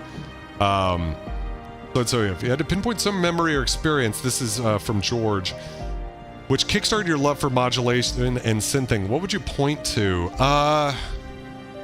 Well, I kind of mentioned earlier in the stream, like the Jan Hammer Beyond the Mind's Eye video VHS tape that we had in 1995 that my parents bought me. I don't know. I think the biggest thing would be, here's the analogy I pointed out many times on this channel, but I'll say it again because I think it's worth repeating, which is the Yamaha DX7 came out in 1982 and was sort of the sound of Whitney Houston and Madonna, acts like that. Those really, like, when you think of the 80s synth sound, really not analog. It's really the Yamaha DX7 and the presets, the electric pianos and stuff that the cheesy brass sounds, all of that came from the DX7. Really incredible synth. But it kind of has this sort of plasticky, cheap sort of sound to it. Sorry to any DX fans out there, but it just sort of has that sound and you kind of love it or hate it. And after the 80s, everybody moved on from it. Somewhere in the 2000s, Native Instruments released FM8, which was just a recreation of the DX7. But the dubstep guys and the drum and bass guys got in there and realized that FM could sound really metallic and harsh and brutal. And they invented the dubstep and drum and bass sounds that really changed the industry. Now all electronic music has massive, big, crazy modulation bassline sounds, right? And they did it with essentially a recreation of hardware that was known for really pretty, glassy electric pianos and bells and shit like that, like really fairy tale type sounds that were not brutal at all. They were the furthest from brutal. So for me, I've always been fascinated by the fact that that sound was always in the DX7, right? You can program a DX7 to sound like Skrillex, because that's what Skrillex used, just the VST version, to create his music. And Noisia and Pendulum, all of those acts were using FM8. And I like Pendulum in particular influenced me, where I was just like, I've never heard anything that sounded so impactful and huge, but also clear. Like, that was really the band that made me love mixing and mastering. But it's just, for me, it's that lesson that, like, there's always a hidden, like there's new sounds in every synth that have never been discovered before. And that's exciting to me, that one day you or I could be tweaking an old synth and like, wow, here's this new sound that no one's ever heard before. All right, so I got to keep going here. I'm sorry, guys. I know I'm behind. Jim Abbey asked, what's your favorite effect, like reverb, flange? The answer would be reverb all day long. Drench everything in reverb. You can hear there's so much reverb and delay in this song. Let's go back up. Aquatic Borealis has asked, how many babes have you wooed with your synth collection? Exactly 0. Machine Storm says, you just described the Nord micromodular. I think digital but analog VA thing, but with limitation. Yes, for sure. Gerthuns, welcome. How's it going? Thank you very much for that, my friend. Noisia, by the way, have you checked out their sample packs on Splice? I have not, but Noisia is incredible. Big fan of Topi, T-O-P-I. He's a new Finnish producer. Makes the craziest bass music like you've ever heard. Definitely would recommend that. Love the riser effect. So that's the shimmer effect. They call it riser on the modern Korg synths, but it's essentially a shimmer effect. Valhalla makes shimmer reverb that's really good too. Walter asked earlier in the stream, and I missed it, about the Zencore ecosystem. I think the more that people can get into synthesis, the better. So the fact that Zencore opens that up for people with the Roland Cloud is amazing. I loved that. Whatever you feel about subscription services, I myself am not a fan of subscriptions, but I appreciate that they're making it possible for people to get these sounds. Having said that, when you listen to Roland's other ways of emulating synths, it's not all the way there, and they'll admit that. They're like, yeah, it's not supposed to be. We sort of like take some shortcuts to make it processor friendly so they can cheap out on the hardware. I think that the System 8 sounds really good. That's using their ACB, analog circuit behavior modeling technology. Sounds really good, but they're having trouble cranking out hardware that can do that. So things like the Juno X and the Roland Cloud and the Jupiter X, they use the Zencore stuff, which is cool because they also have like the JD800 sounds. But if you listen to the difference between their D50 recreation, which sounds spot on, pretty damn close to the Roland D50, the vintage hardware, versus the JD800 versus a vintage JD800. I would check out, I think his name's Anders Jensen. I could be pronouncing his name wrong, but he did a comparison of the JD08 Boutique versus the JD800, and I was actually shocked how different they sound, because their recreated JD800 uses a stock Zencore filter instead of an emulation of the JD800 filter like they did with the DO5 Boutique, and I think there is a difference there. So, Gingy, welcome. How's it going? Machine Storm says, not a fan of the Roland Clown. Spent a lot of money on them when I wish I hadn't. Jim says, I have the Roland JDXA. That's a very special synth, and it's also basically the only analog synth that Roland's been able to pull off. And I hope yours, like, it sounds like you probably have a good one, but they had a lot of implementation issues. Go back and watch the Sonic State review. His synth is all fucked up. And, like, when Nick Batts is reviewing your synth, you don't want it to be fucked up. And Roland just basically couldn't get into the analog game, and the JDXA was their attempt. I think it's awesome because it's the first analog synth they put out in, like, at least 20 years since the JX10, but it just seemed like they couldn't get into it. They did put out a boutique SEO2 but it was Studio Electronics or whatever that company is that really built it. Obviously, they're the ones who've been building Minimo parts for a long time. Yes. Yeah, well, there's nothing wrong with the Zencore, Walter. I mean, I think it's super cool. It's just maybe, you know, something to consider. What do you want out of a synth? Do you want, like, a shitload of sounds? Well, something like Zencore is there because it can do all sorts of stuff. If you're looking for that, like, authenticity to the original products, though, it might not be the way you want to go. Yeah, so Nick Rhodes from Duran Duran uses 4 JDXAs. That's awesome. I didn't know that. Duran Duran is amazing, by the way. Studio Electronics code Omega 8. Yes, I agree. All right, so let's cover some other things I haven't covered yet. Let's see here. Oh, I just wanted to point out one of my favorite streams, actually. It was one of my least viewed streams, but for me was really exciting, was covering 6 vintage Rolands all in one stream. So here's kind of 6 brass sounds from 6 vintage Rolands. This is the Roland JX3P analog synth from 1983, the sister synth to the Juno 106.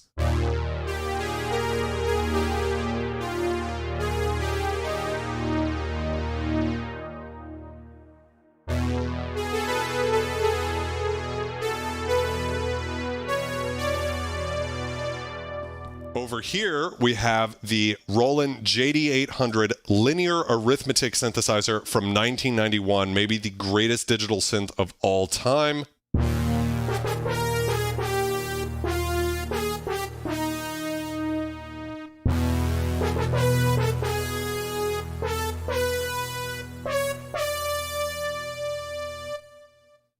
Back over here, we have the Roland Alpha Juno 2 analog synth from 1985.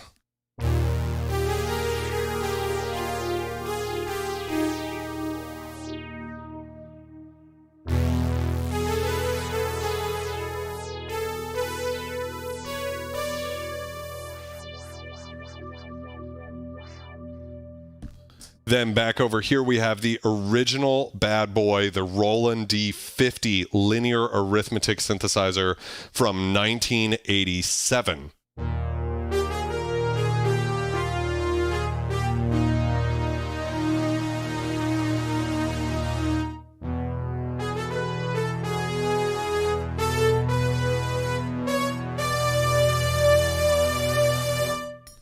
All the way over here, we have the Roland JP8000 virtual analog synthesizer from 1997. Let's check this one out.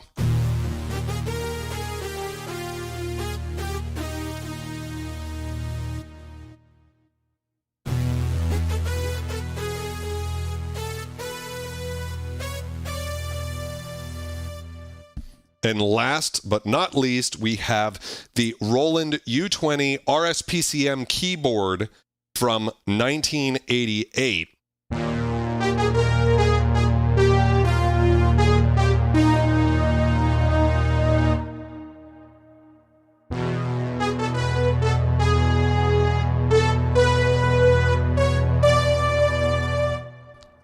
yeah, that was just a really cool stream for me to actually check out a bunch of synths. And to me, it's more interesting to actually hear them back to back, because when you hear a synth in isolation, which is clearly better for the algorithm, right? Like, the algorithm wants you to sort of just focus on one synth because people want to hear what, you know, they're like, I've never heard of Chroma Polaris before. Let me type in Chroma Polaris in the search bar. They don't want to hear like a bunch of different synths, they just want to hear that one synth. But for me, it was much more fun to do a comparison of a bunch of those things, a bunch of those those synths. So yeah, definitely a really cool stream. Machine Storm says, not sure what it is. JP always warms my cockles to hear, maybe even sub cockles. Yeah, it's people love that one. Favorite song, album, band using a synth, being a non-synth band by definition, Sebastian Colmar asks. The best is, in my opinion, In Flames. So In Flames started using, I think around the soundtrack to your Escape album, they started using the guy from, what's the name of that band? Misery Loves Company. And so that was a synth band, but basically they added him as a silent member of the band. He does the synths for every one of their records up till today. And I think that the way that guy does synths, like, I love In Flames music, but really I love his use of synths. I just think he's incredible, and a lot of metal bands have trouble mixing in synths into their music. Like, I feel like it feels very like tacked on, because no one in the band is like actually passionate about electronic music and synth, so they just like pull up a preset and it doesn't really fit in. So there's a lot of metal bands that I feel like use synths or use like orchestral samples, and it's like comes across really cheesy. But In Flames, I would say, is the best band that I think his name's Orlu or something. It's some crazy Swedish name. I can't pronounce it, but he's from Misery Loves Company, and yeah, so that would be my, you know, my take on that. Let's see here. I've got a lot of questions. I'm starting to fear I'm not going to be able to cover them all.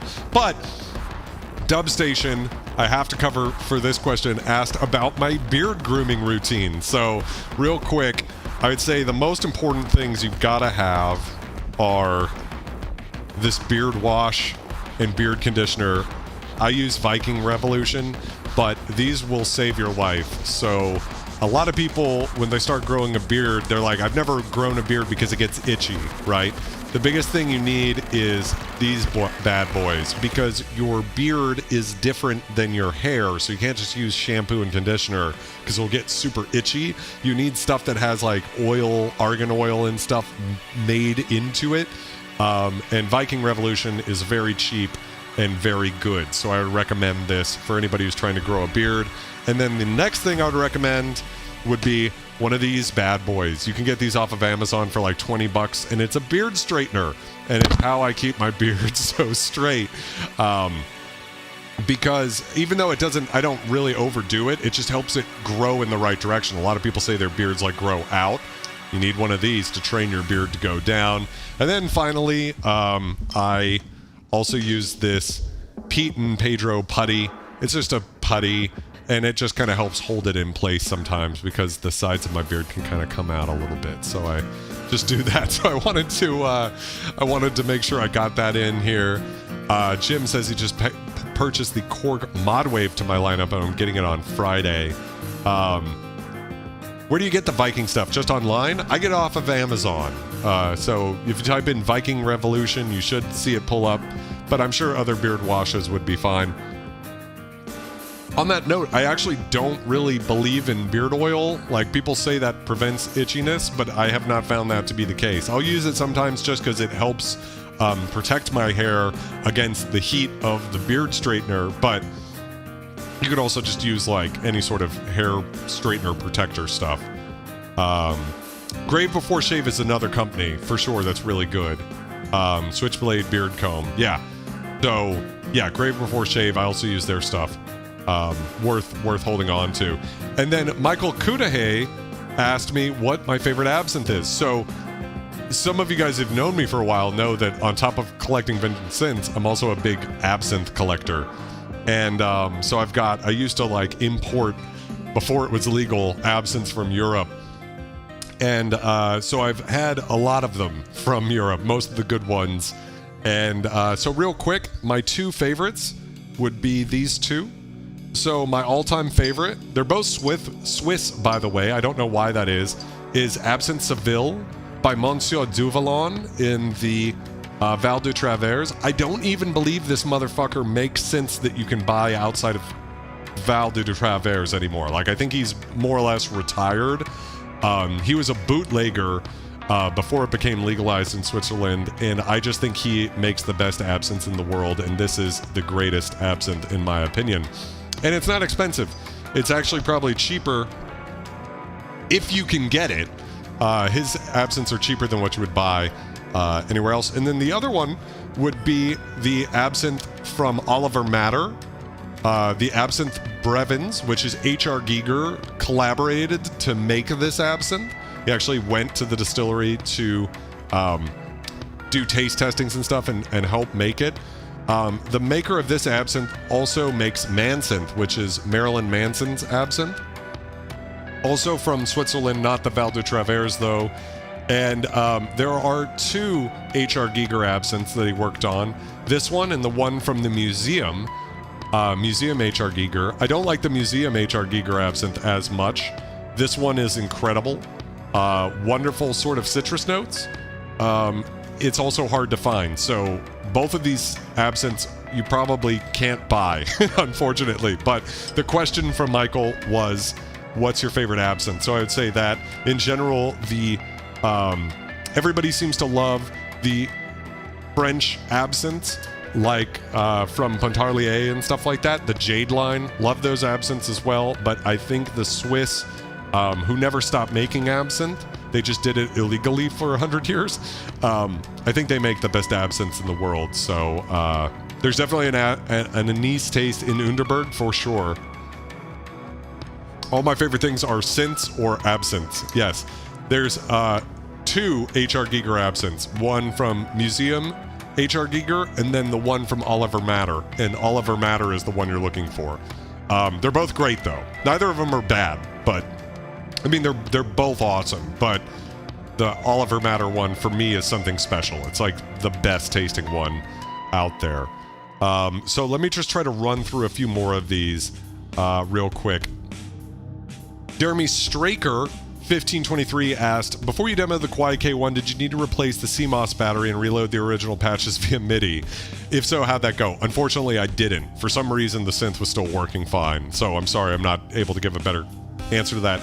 Pitch Perfect asks, any experience or thoughts with the infamous OB12? Perfect Pitch was here at the beginning of the stream. I hope you're still here. If you left, I'm sorry. I'll comment, get you to come back and hear the answer. For those of you who don't know, when Oberheim went under, around the year 2005, another company that owned the name Oberheim actually put out a virtual analog with one of the original Oberheim designers called the OB12. They go for about the same cost as the Matrix 6 analog synth over here. And for all intents and purposes, everybody seems to say the OB12 sounds good. And it can do bandpass, high pass, yada yada. But for me, you could probably get a JP8000 or an MS2000 from Korg for about half the price of the OB12 and get a similar synth in the virtual analog area, or a Virus or a Nord. It's not going to sound like an Oberheim, right? That's the problem. That's why people didn't like it. So for the same price, I would recommend the Matrix 6, because the Matrix 6 is a vintage analog Oberheim made by the company when it was still owned by Tom Oberheim. So it has that sound. It's not perfect. It's got digitally controlled oscillators instead of voltage controlled oscillators, yada yada, but it's pretty awesome, and the sound is there. I would recommend that over the VA, but some people don't mind VAs or even prefer that VA sound, which I understand, because I like the sound of like D50, SY99, JD800. So it's for someone out there, it's definitely a thing, for sure. Absinthe is an underrated VST. Yes, the fuck it is. That is one of the greatest VSTs of all time. And I know I have a friend who works for Native Instruments. I'm not going to say their name because I don't want him to get fired, but we were talking one day about that, and he had a lot of tea. He was saying that Native Instruments basically screwed over the designer, or at least the designer of that synth felt that Native Instruments screwed him over, and they've been trying to get him to do an updated version, and he was like, not if you're not going to pay me what it's worth.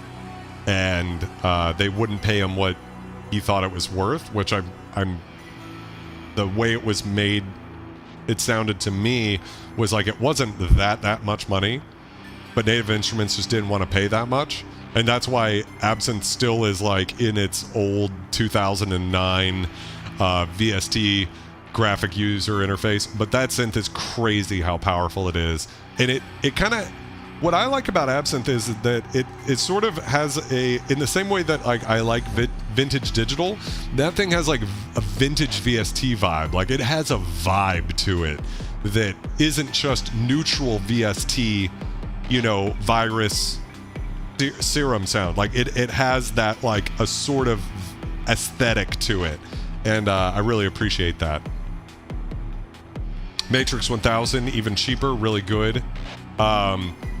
Thank God they gave the name back. Yes, absolutely.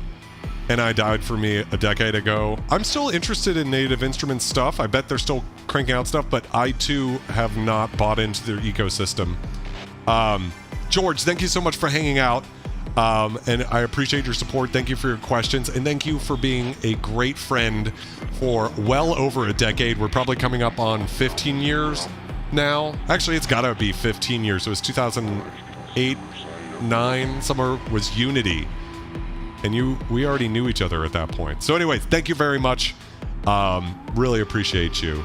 Absinthe is 100% one damn unique VST instrument. I agree, Sebastian. Let me just try and cover the last of these questions here. Gaetano Catini asks, synth in one hand, girlfriend in the other, hanging over a cliff. You have the strength to pull up both. How do you explain letting her go? And it's the same way I explain letting go anything. It's the resale value. If that synth can earn me more, or that, it just doesn't have that resale value. Let's see, what else is there? I think those are most of the questions. Ambient Knots asked the Desert Island question. Some cruel god has removed you from all your synths and gear. You cannot get any gear or synths, except you will be magically gifted 5. New, old, price, doesn't matter, you get 5. They will magically never break or fail in your lifetime. You are gifted a quality studio microphone, etc., etc., etc. What are 5 hardware synths? If you could wish, you could sub only one of the 5 with either a hardware MIDI controller or MIDI hardware drum machine type trigger device. What hardware, what would they be? Waldorf Wave would be at the top of the list, along with a Yamaha CS80. So the Waldorf Wave is like a PPG Wave, but with a shitload of knobs. I think there was less than 300 made. Depeche Mode has one of them. At least, maybe more. Probably the coolest synth ever made, because it's it's the most sick hybrid instrument. It's also like 40 grand, last one I saw. Yamaha CS80, of course, just because of Vangelis. From there it gets complicated because, like recently I had the opportunity to buy a Jupiter 6 and I passed, even though I had a good deal on it. It would have been good to buy it just for like buy it and sell it. But for me, like if you could buy anything, it's not that exciting to get. Like I still do like those underdog synths, like the Kwai K3, like the Ensoniq SQ80. So in the spirit of the question, I don't know I can necessarily answer the last 3 there.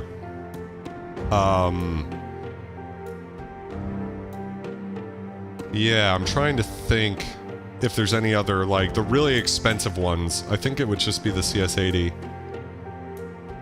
and the Waldorf Wave. Feel like I'm missing something. Prophet VS is, like, on the edge of a synth that would be too expensive to buy. I mean, I think it's the hype is there, but it does sound really good. But it's also 5,000. I don't know. Yeah. Thank you very much, Dubstation. I appreciate you and everything you've done, and for being a homie and, You know, I appreciate, that's the coolest thing about this, is that I've gotten to make friends with people in other parts of the country. So thank you very much. I appreciate you. Fairlight system, I do not. I don't, maybe a memory mode. I've owned Complete 5, 6, 7. Why can't I get battery 1, 2, and 3? It's a good question. Would Behringer CD entice you? No. Just because I'm not saying, or maybe you're going to say Behringer CS entice me. It may be. I mean, the thing is, I would only want to do it as a comparison to a real CS80 on the channel. If, when I played both of them, if I felt like it was as good as the CS80, then yes. I'm not against Behringer as a company, but I am a vintage guy. And the only reason I'm a vintage person is because there's always that question in the back of your mind, like, is this analog enough? Is this, like, you know, there's always that, like, I bought a, I was like, it started with, is there anything to analog synthesis that software can't capture? So I bought an analog synth. Then I made a video comparing an analog synth to software, and everybody commented, well, it's because it's modern voltage controlled oscillators. You need vintage voltage control oscillators. So then I bought a bunch of those synths, you know, and you just keep going, like, down the rabbit hole of, like, when will it be authentic enough? You know, if you had a Mini Moog and a CS80 and a Jupiter 8, all the really famed Prophet 5, really expensive synths, would that be like, oh, okay, now I don't know. Anyways, I guess the reason I buy vintage synths is because it takes the question mark out of your head. If you buy a Behringer synth, it might sound better for all I know, but you'll always have that question mark in the back of your head, like, you know. And I think for, if you're watching this video, like 99% of people should not do what I'm doing. You should just get the cool new version. Like, I think the Korg MS-20, the new one, sounds really good. Like, that's an easy recommendation for me. Behringer, you know, putting aside the ethical stuff, just put that to the side for a second. Just talking in general about, you know, can a modern synth recreation of an old synth sound as good? I think it can, but if there's any differences at all, your brain's naturally going to kind of go towards the vintage sounds better. What I noticed with the SQ80 video that I did, thank you again to Aquatic Borealis, is in most examples, the software sounded better, actually, in my opinion. It sounded clearer and cleaner. The way that the filter opened up with less resonance sounded better. So in most of the patches I programmed on the SQ80 and loaded into the Arturia's SQ80V, they sounded better on the software. But when you crank the resonance, there was a little bit of juicy magic that wasn't there. But maybe, had I been programming with the SQ80V software, I would have just cranked it up a little further, right? Or, you know, I might have actually have just been like, this sounds better anyways. It was sort of like it's so, the placebo effect is so strong that it's hard to know if, when you're doing an A to B, if you hear any difference, is it that it sounds better, or is it just that it sounds different? I don't know. I'm sort of answering your question, Hans Volt, about how do I feel about Behringer clones, and I guess I feel conflicted. Pinto, my brother, thank you very much. I appreciate you so much, my friend. Have a wonderful night. Sebastian Comer says, talk to a guy who owns the vintage original Mini Moog, and he also bought the Behringer one. Compared them side by side. I recall him saying, fuck. Yes, so the Model D from Behringer, I think a lot of people have pointed out how good that sounds. And, okay, so here's the hot take. I kind of mentioned this in my video comparing the best synths of 2023, where I said that I thought that it was ridiculous how much Moog is charging for the Mini Moog reissue, which is, I want to say it's 18 times the cost of the Behringer Model D. It's a 5,000 synth versus like $300 or something. And, you know, in that circumstance, I can't recommend anybody to spend the money on the Moog reissue. Unless because the only person who wants to buy that is someone who's already in love with Moog, in which case you really don't care what I have to say, right? You're just like one of those Moog people. And there's nothing wrong with that, right? Like, if InSonic became a company tomorrow, I would buy whatever synth they're coming out with because I love InSonic. I love Kawaii. I hope Kawaii puts a synth out in the future. But Moog is a unique company in that they can charge insane amounts of money and people will pay it. You know, some of the synths that are coming out are really fucking expensive, but at least with companies like Sequential, you can kind of make an argument like, okay, it's expensive, like $3,500. It's way more expensive than any vintage synth I have in this room, but it's like a cool new synth. The Mini Moog is like the worst of both worlds because it's as expensive as it could get, but because it's not vintage, again, it suffers from that human psyche defect flaw that says if there's any difference, you're probably going to think the vintage one is the right way, the way it should have been. Hans Volt asked, do I own anything from Behringer? And the answer is actually yes. It's not a synth, but I do use their ADA 2800 preamps for some of my synths running into the computer. So I'm not completely free of Behringer products. Yeah, close enough is close enough. I agree that most of the time, if we're just talking about sound, the biggest thing about hardware synths is the interface. It's how you interact with it. Little differences in the way an oscillator sounds or the way a filter is implemented is not going to be the thing, because what I think people don't take into consideration is that if you make your own sounds, you automatically tune out that flaw, right? So let's say, the Poly 6 has like a very narrow range for its parameters, which is why it's so good in a sense. It's because no matter where you turn a knob, it's going to sound good. There's no like bad LFO speed on the Poly 6 because it's very limited. Let's say in the new Behringer Poly 6 clone, which by the way, they're coming out with a Poly 6 clone called the Poly 8, that parameter amount is larger, right? So you can get more sounds out of it. Well, on one hand, that's good. And in the other, if you're making your own sound, you're probably going to tune it to that same value that it had on the Poly 6 anyways, where it sounded good. And the same thing with resonance, filter cutoff frequency, all of that stuff. You're going to tune it to how you want anyways. So you should be able to get there. Sometimes you can't, depending on the what you're talking about. Sometimes with software, hardware, there are differences, but 99% of it goes away when you're making your own sounds anyways. The BARP stuff is amazing. I don't know what BARP is. Moog's American made. Yes, and that's, by the way, I want to say, I have all the respect in the world for Moog for being an employee-owned, American-made company. I mean, that's awesome. I love the fact. And products like the Moog Mavis are incredible and entry-level in terms of price.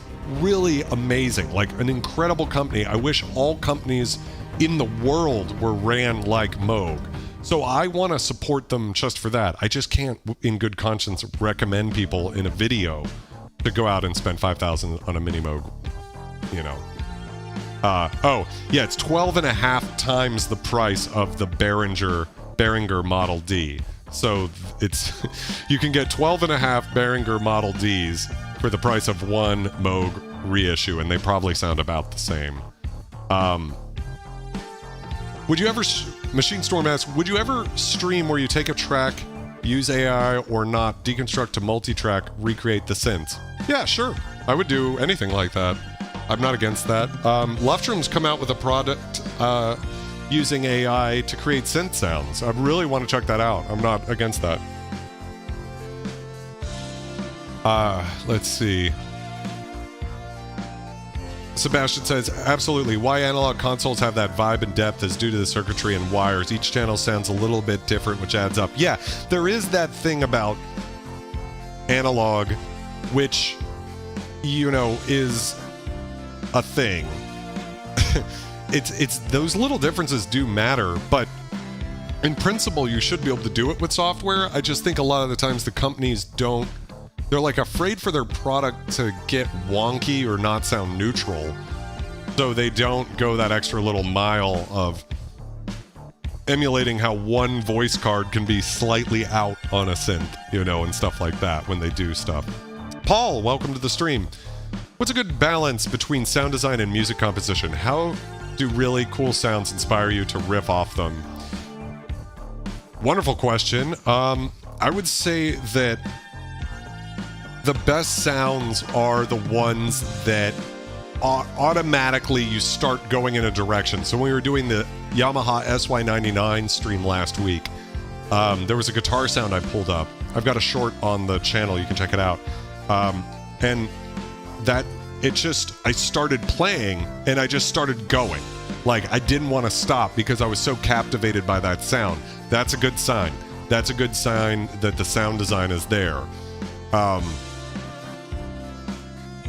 the other hand, you can get so lost in sound design that you've made the coolest sound ever, but there's no song.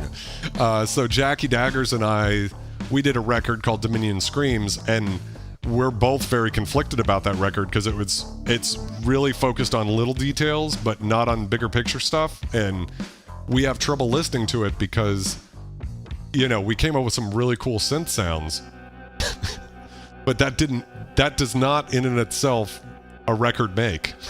So, yeah. Let's see. Kenzie Price, welcome to the stream. I actually answered your question earlier. I don't know if you caught it, but I did hit that. Oh, I don't think I answered your favorite SNES soundtrack. So yeah, I'm going to answer that question, and that actually ties into one of my favorite moments recently. So the greatest SNES soundtracks are, I think, almost inarguably David Wise and Evelyn Fisher on the Donkey Kong Country 1 soundtrack. Then David Wise did almost all, if not all, of Donkey Kong Country 2. Robin Beanland contributed one song to Donkey Kong Country 1, but also did Killer Instinct, which is one of my favorite SNES soundtracks. And the game shipped with the CD with like a fully produced, high-quality version of the soundtrack that's incredible. Lots of Korg Wave Station M1 type sounds. As far as those are all the best in terms of like sound quality and synthesis. And I would like to point out, if this, I feel like a lot of people know this, but just in case, Vulture Culture is the name of the first level of the third world of Donkey Kong Country. That's where the name of this channel came from. It's a cool sounding name. Now, so this happened on the channel where David Wise, the composer of Donkey Kong Country, watched my review of Twisted Trees. So let me go pull that up. Here we go. So you can see Diego Stocco, the man who created Twisto Trees, said, "Thank you for the fantastic walkthrough. I really enjoyed it. Keep up the great work." The fact that Diego Stocco knows I exist is crazy. Then in the comments, "That is the real David Wise," says, "That sounds incredible, very unique with so much movement." I mentioned that he's my hero, and he said, "Too kind, thank you for a very well presented review. It's always helpful to watch a third-party review. The sonic extensions have always looked interesting, and Twisted Trees gives a very compelling reason to now invest, and thank you for such an in-depth review."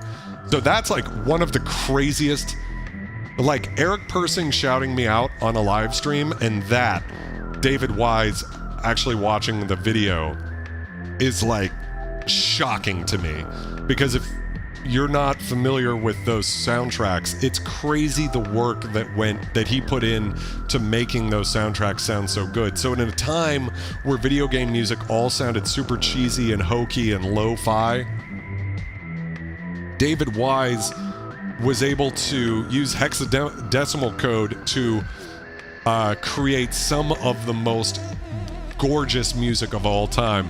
Michael Mays, "This beat is rare." Man, I love that you know that you've got to be fucking deep to know that cut from the Killer Instinct soundtrack. So yeah, David Wise commenting is like, "I can die happy now." Like, so crazy. And trust me, I went through and like looked through the channel to make sure that was the real David Wise, which by the way, he's got, if you haven't watched it, he worked with Korg with the Wave State to do a few Patch of the Week videos like aquatic ambience and stuff like that of him showing how to recreate that stuff on a Korg Wave State. Super cool stuff. Machine Storm says, the only Eric Persing interaction I had was him telling him to go to Texas, and he was like, no. Yeah, super cool 40 Thieves. Super, super cool. So let's see what else we have here. Let's see if I can cover any more videos I haven't covered yet. Oh, well, I've got a couple. Shouting out the SCUM family, I wanted to talk about some of the charity you guys have done. So this past year, we had 2 charity streams. One was for Hurricane Ian, which hit the west coast of Florida. You guys raised a bunch of money for that. And the other was for my friend Igor Luce from Natlife Sounds. He's a sound designer. He's also from Ukraine. And when the war in Ukraine started, he was dislocated. His family had to flee the country. Military-aged males can't leave Ukraine, so he had to, like, basically disappear. Like, I hope I'm not saying too much, Igor. What a great friend. He's the one who connected me with Donner to have the B1 shipped over here, which was super cool of him. But we raised a lot of money for both of those things, so I just wanted to pull up real quick. Jim, have a good night. Cheers, brother. Earthbound, another great soundtrack. Here's a couple of things from the stream. So here is the Hurricane Ian stream. Maybe I shouldn't on this one. So what we're doing here is actually live looping with all of these synths. So we'll see. Check out that love handle. Oh yeah.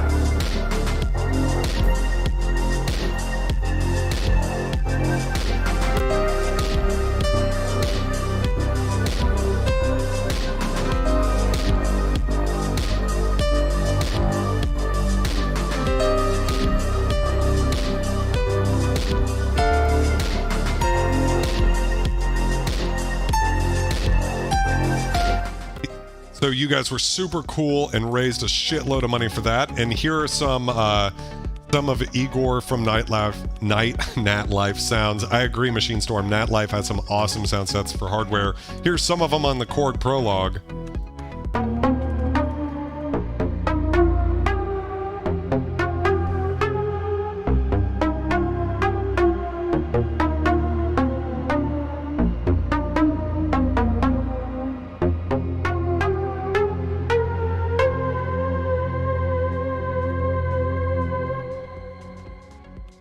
Yeah, so really great sounds that Igor made. If you have a Minilog XD or a Korg Prologue, or I think he does a lot of stuff for a lot of hardware synths, Novation Peak, all of those synths he does, and they're really, really great. So would highly recommend that stuff if you guys haven't checked it out. And you guys raised a lot of money that we donated directly to him to help him make it through the crisis in that country. So I'm happy to report he's doing well. And I know he's very grateful too for all of you guys. And I'm super grateful for you guys. I love doing good things in the world because, you know, it's great having a bunch of synths and that's fine, but it's a very selfish thing for me to have all of these synths cooped up in this room, and for us to be able to raise money for a good cause. That's where the real goodness is, you know? That's what makes me happy about this world. Let's see, what else do we have to talk about? All right, I think I'm caught up with most of it. Real quick, here's the last one. So we've done a couple of songs live, and I just wanted to go back. Almost exactly a year ago today was when we started doing synth streams every week. I was doing like vintage movies during COVID, which turned into like horror games like Dead Space and Alien Isolation.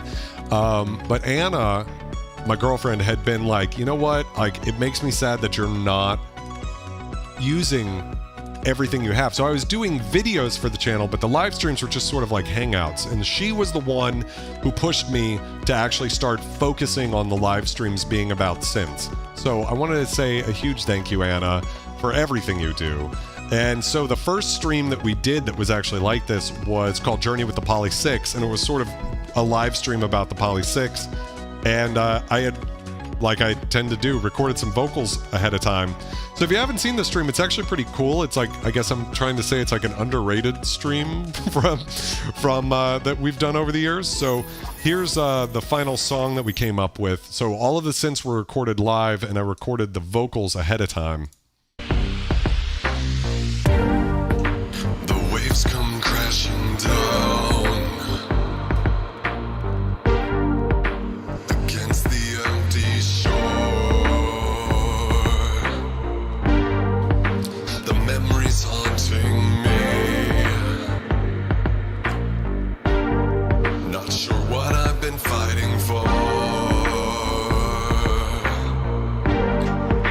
The secrets that you keep, they're running through my mind. Can't control my thoughts at all. Not sure what I'm going to find. Far away, you are standing, watching me drown again. Just like them, you are waiting. Would you save me or pretend I'm not there? Yeah, so it's, you know, just want to point out that stream, Journey with the Poly 6, definitely worth checking out. If you haven't seen that one, it's one of my favorites that I think kind of went under the radar, you know, compared to some of the other streams that we've done, just because we've picked up so much momentum since then. But that was really like a big turning point about a year ago, where we committed to doing a stream every Wednesday at 9 about synths. You know, something new, something interesting. So yeah, I mean, we have covered a lot tonight. I am very grateful. Access Chemicals, welcome to the stream. Hey, bro. So glad to be here with you tonight. SH2 Roland versus MS20 Korg. That's a tough one. Twice. Love both their different approach, but hesitate between the two. I'll probably end up with the two anyways. Okay. This is kind of one of those interesting things when it comes to talking about synths, because there's two ways you can talk about synths. You can talk about features, right? And then you can talk about the sound of the individual components. And the two are not the same. Obviously, it's not a particularly deep thought I just had there. So, on paper, should be the Korg MS-20, because I don't think there's anything the SH2 can do. Let me look at it real quick. It's got a sub-oscillator, so you've technically got one more oscillator, but otherwise, it's a very simple synth layout-wise, and essentially mirrors the Korg MS-20 in terms of what it can do. Technically, the SH2 can do pulse width modulation, and the Korg MS-20 can't, so that's a thing. But aside from that, and if you go back and watch my video on the MS-20, you'll see that the ring mod actually kind of works as a pulse width modulation, so you don't have to have it. But without a single fucking patch cable, the Korg MS-20 can basically do everything the SH2 can, and it's almost the same price for the two synths. And then you add the patch cables in, it just starts getting really powerful. I think I would have to go with the MS-20 if I had to recommend one of the two. However, either of them are great, and there's something about the SH2 that's just awesome. It's like so clear and bright. It's a very bright synth. Like for a lead, I'm thinking SH2 all the time. That's a really beautiful, special sounding synth. You really can't go wrong either way. Yeah. Walter says UI on the Roland is better. MS-20 has more character. I think they both have character. I really can't say one way or the other on that one. had the SH2 plug out for System 1 was kind of underwhelming. I wouldn't be surprised without that little bit of extra magic. I'm not sure that would be there. I mean, it is a simple synth, you know? It's not crazy. Jinji says, David Wise, Hirokazu Tanaka, and Patrick O'Hearn. I'm assuming those are all composers. I'm a big fan of Akira Yamaoka. I mentioned that earlier. Right, let's see if I missed any questions. Okay, so I got Bucky Cooper's questions, of course. So Bucky asked 2 questions. Given the chance, who would you like to collab with? And I would say that the answer would be like Juno Reactor. I've never, like, that would be kind of one of those like bucket list hero artists for me too.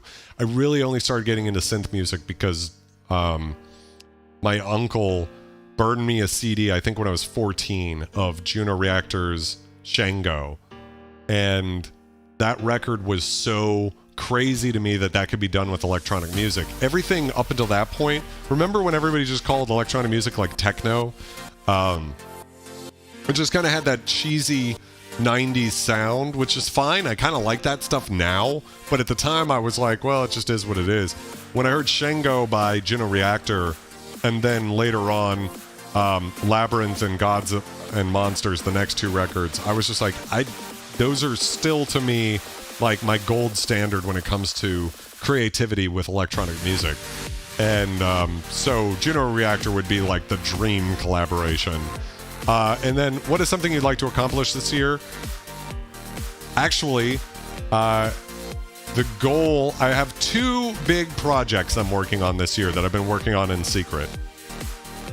And one of them I'm not going to mention, but I'm sure you're all going to like because it's synth related. The second one I haven't talked about too much, but now's as good a time as any because we're starting to close in on realistically finishing it, which is the new Choose Your Own Adventure. So I've got a new horror thriller Choose Your Own Adventure, but unlike the previous 3, which have come out as text adventures, basically that you can read in your web browser for free, this one's going to be on YouTube, and it's going to be an audio-based Choose Your Own Adventure. So you can sort of think of it as like a audiobook, but with sound effects and music and everything. And I'm deep into recording that now. And so I'm really excited about that. So keep your ears peeled. If you've stuck with the channel this long, you know about it. And it's going to be, I think it's going to blow away everybody's expectations.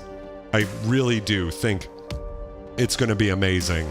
I'm not saying that I'm amazing. I'm just saying the amount of work that's gone into this has been titanic. And I think that the end result's going to really be something special. I really hope that when it comes out, it gets the opportunity to get in front of as many people as possible because it's really exciting for me. And, you know, I love talking about synths, but to actually use these vintage synths in the soundtrack of something has been really cool. So yeah, let's see here. Kenzie Price says, first video I was recommended was the Casio HD 6000. Yeah, well, that's exactly the thing about you saying like it's an oddball synth. I love oddball, weird synths, you know. Underdog synths is always what I say. Like the synths that are still attainable. You know, I could make, look, I could buy a Jupiter 8 and put videos out about the Jupiter 8 and get a lot of views. But I'm not that compelled by that synth, not because it doesn't sound great, but because it's unobtainium. It's so expensive. And, you know, it's cool, but what's really cool to me is a synth like the Kawai K3, which has beautiful analog filters, the same ones as the Prophet 5, but actually has more flexibility because of the digital wavetables that you get to start with, and you can get them super cheap. To me, that's really awesome. I find that exciting. Underdog synths like that. By the way, my Casio HD 6000 is up for sale if anybody wants it. It's on my Reverb store. So let's see here. The BBG31 says, cheers. Cheers to you, my friend. Thank you for coming out. Evil Toy from the 90s, if they still existed. I don't know that one. Yeah, I've got a couple of weird ones, but Aquatic, so Juno Reactor did the music for the second 2 Matrix movies, and I think that's what they're most known for. But yeah, Shango, Labyrinth, Gods and Monsters, all 3 of those records are really awesome Juno Reactor records, worth checking out. Micro Monster 2 is a really good modern synth for the price. I agree with that. Grateful that you share the underdogs. Thank you very much, Jinji. I would love to get a Timberwolf if I could get it for $130. Yeah, I'm all about, my thing is, you know, I feel like the synth space is captivated by expensive synths. And that's fine. There's nothing wrong with premium synths sounding great. But what I'm interested in is, like, when I think of myself, if my younger years when I was starting off as a musician, I had nothing. I had no money. I would work for 6 months to buy an instrument, you know. Vulture Mom can tell you I would work to save up for a guitar or for an amplifier, you know. And that's working hard in the sun of Florida doing construction to be able to afford a Line 6 amplifier or something like that. And I will never forget that, what it's like to want to make music but to feel like you can't afford to, right? Now, luckily, I'm able to afford this now. And part of that is I made a lot of money as a DJ. And part of that is I make money off of YouTube now. And part of that is I make money off of mixing and mastering and doing productions for other artists. I do music for other artists. So, you know, you can sort of justify it. But I never want to come across as saying, like, you need this stuff to make gorgeous music.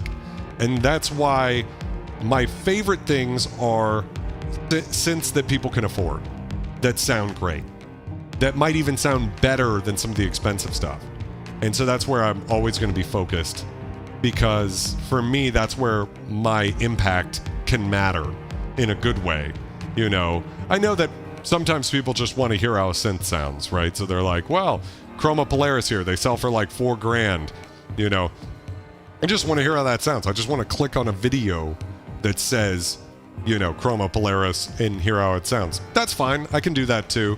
But what I really want to do is talk about the space, talk about the history, talk about the pros and cons and what you can get out of something really awesome, like an Alpha Juno 2, or a Kawai K3, and Sonic SQ80, a Kai AX60, all of that stuff. Yeah.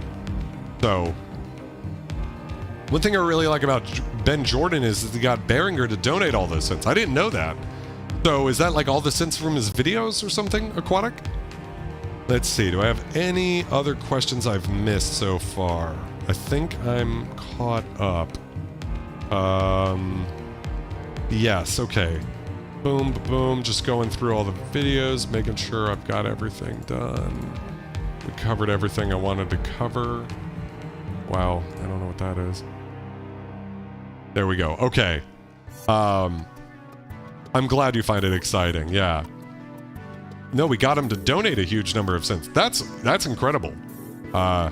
That's sick. I don't really know Ben Jordan. I've watched a couple of his videos, but now I want to go watch more of his videos, because if he's doing that, that's sick. And anybody who's trying to help beginners make more music, I just don't want a single person not to make music because they don't feel like they can afford it, right? That's why a video like the Tyrell N6, a free VST from UHE, who makes incredible analog recreation VSTs, is so important to me, is to say, hey, look, here's this thing that sounds great. Don't stop. Get out there, be passionate, make music, play live, have fun, you know, have your voice be heard. Don't let anybody stop you from achieving your dreams, you know? That's, if I've contributed anything to the space in my little way, that's what I hope it is. Vis-a-vis a lot of fucking synths. So on that note, guys, I'm going to call it a night. Real quick, I got to sell out. We've got these shirts. If you haven't yet, here's the link. I'll drop it in the description of the video. Boom. There it is. Really cool shirt made by Anna. Love this thing. Love the VHS vibes. We've got them in men's and ladies shirts. Super comfortable. I love these guys. And if you buy one, it helps support the channel. Helps me do what I do. I know I was just talking about YouTube money. I do not make much from YouTube. Like, the ad revenue is very small. And I don't get paid from, I've never gotten paid from a single company to review a synth. So that's not where the money came from. This money came from whoring myself out on the streets of Lake Worth Beach, okay? So anyways, guys, if you find this content helpful and you want a shirt, get one of these. If not, nothing wrong with that. I love you guys so much. Thank you for being here for this 5K celebration. Ask Me Anything. It was a blast. You guys are amazing scum that I am lucky to be able to call my family. And with that, I love you very much. Reverb should be paying me. Thank you guys for all the scum in the chat. You guys are amazing. So with that, I hope you guys have a wonderful night, and I will catch you guys next Wednesday at 9. Love and light, bitches. I'm out.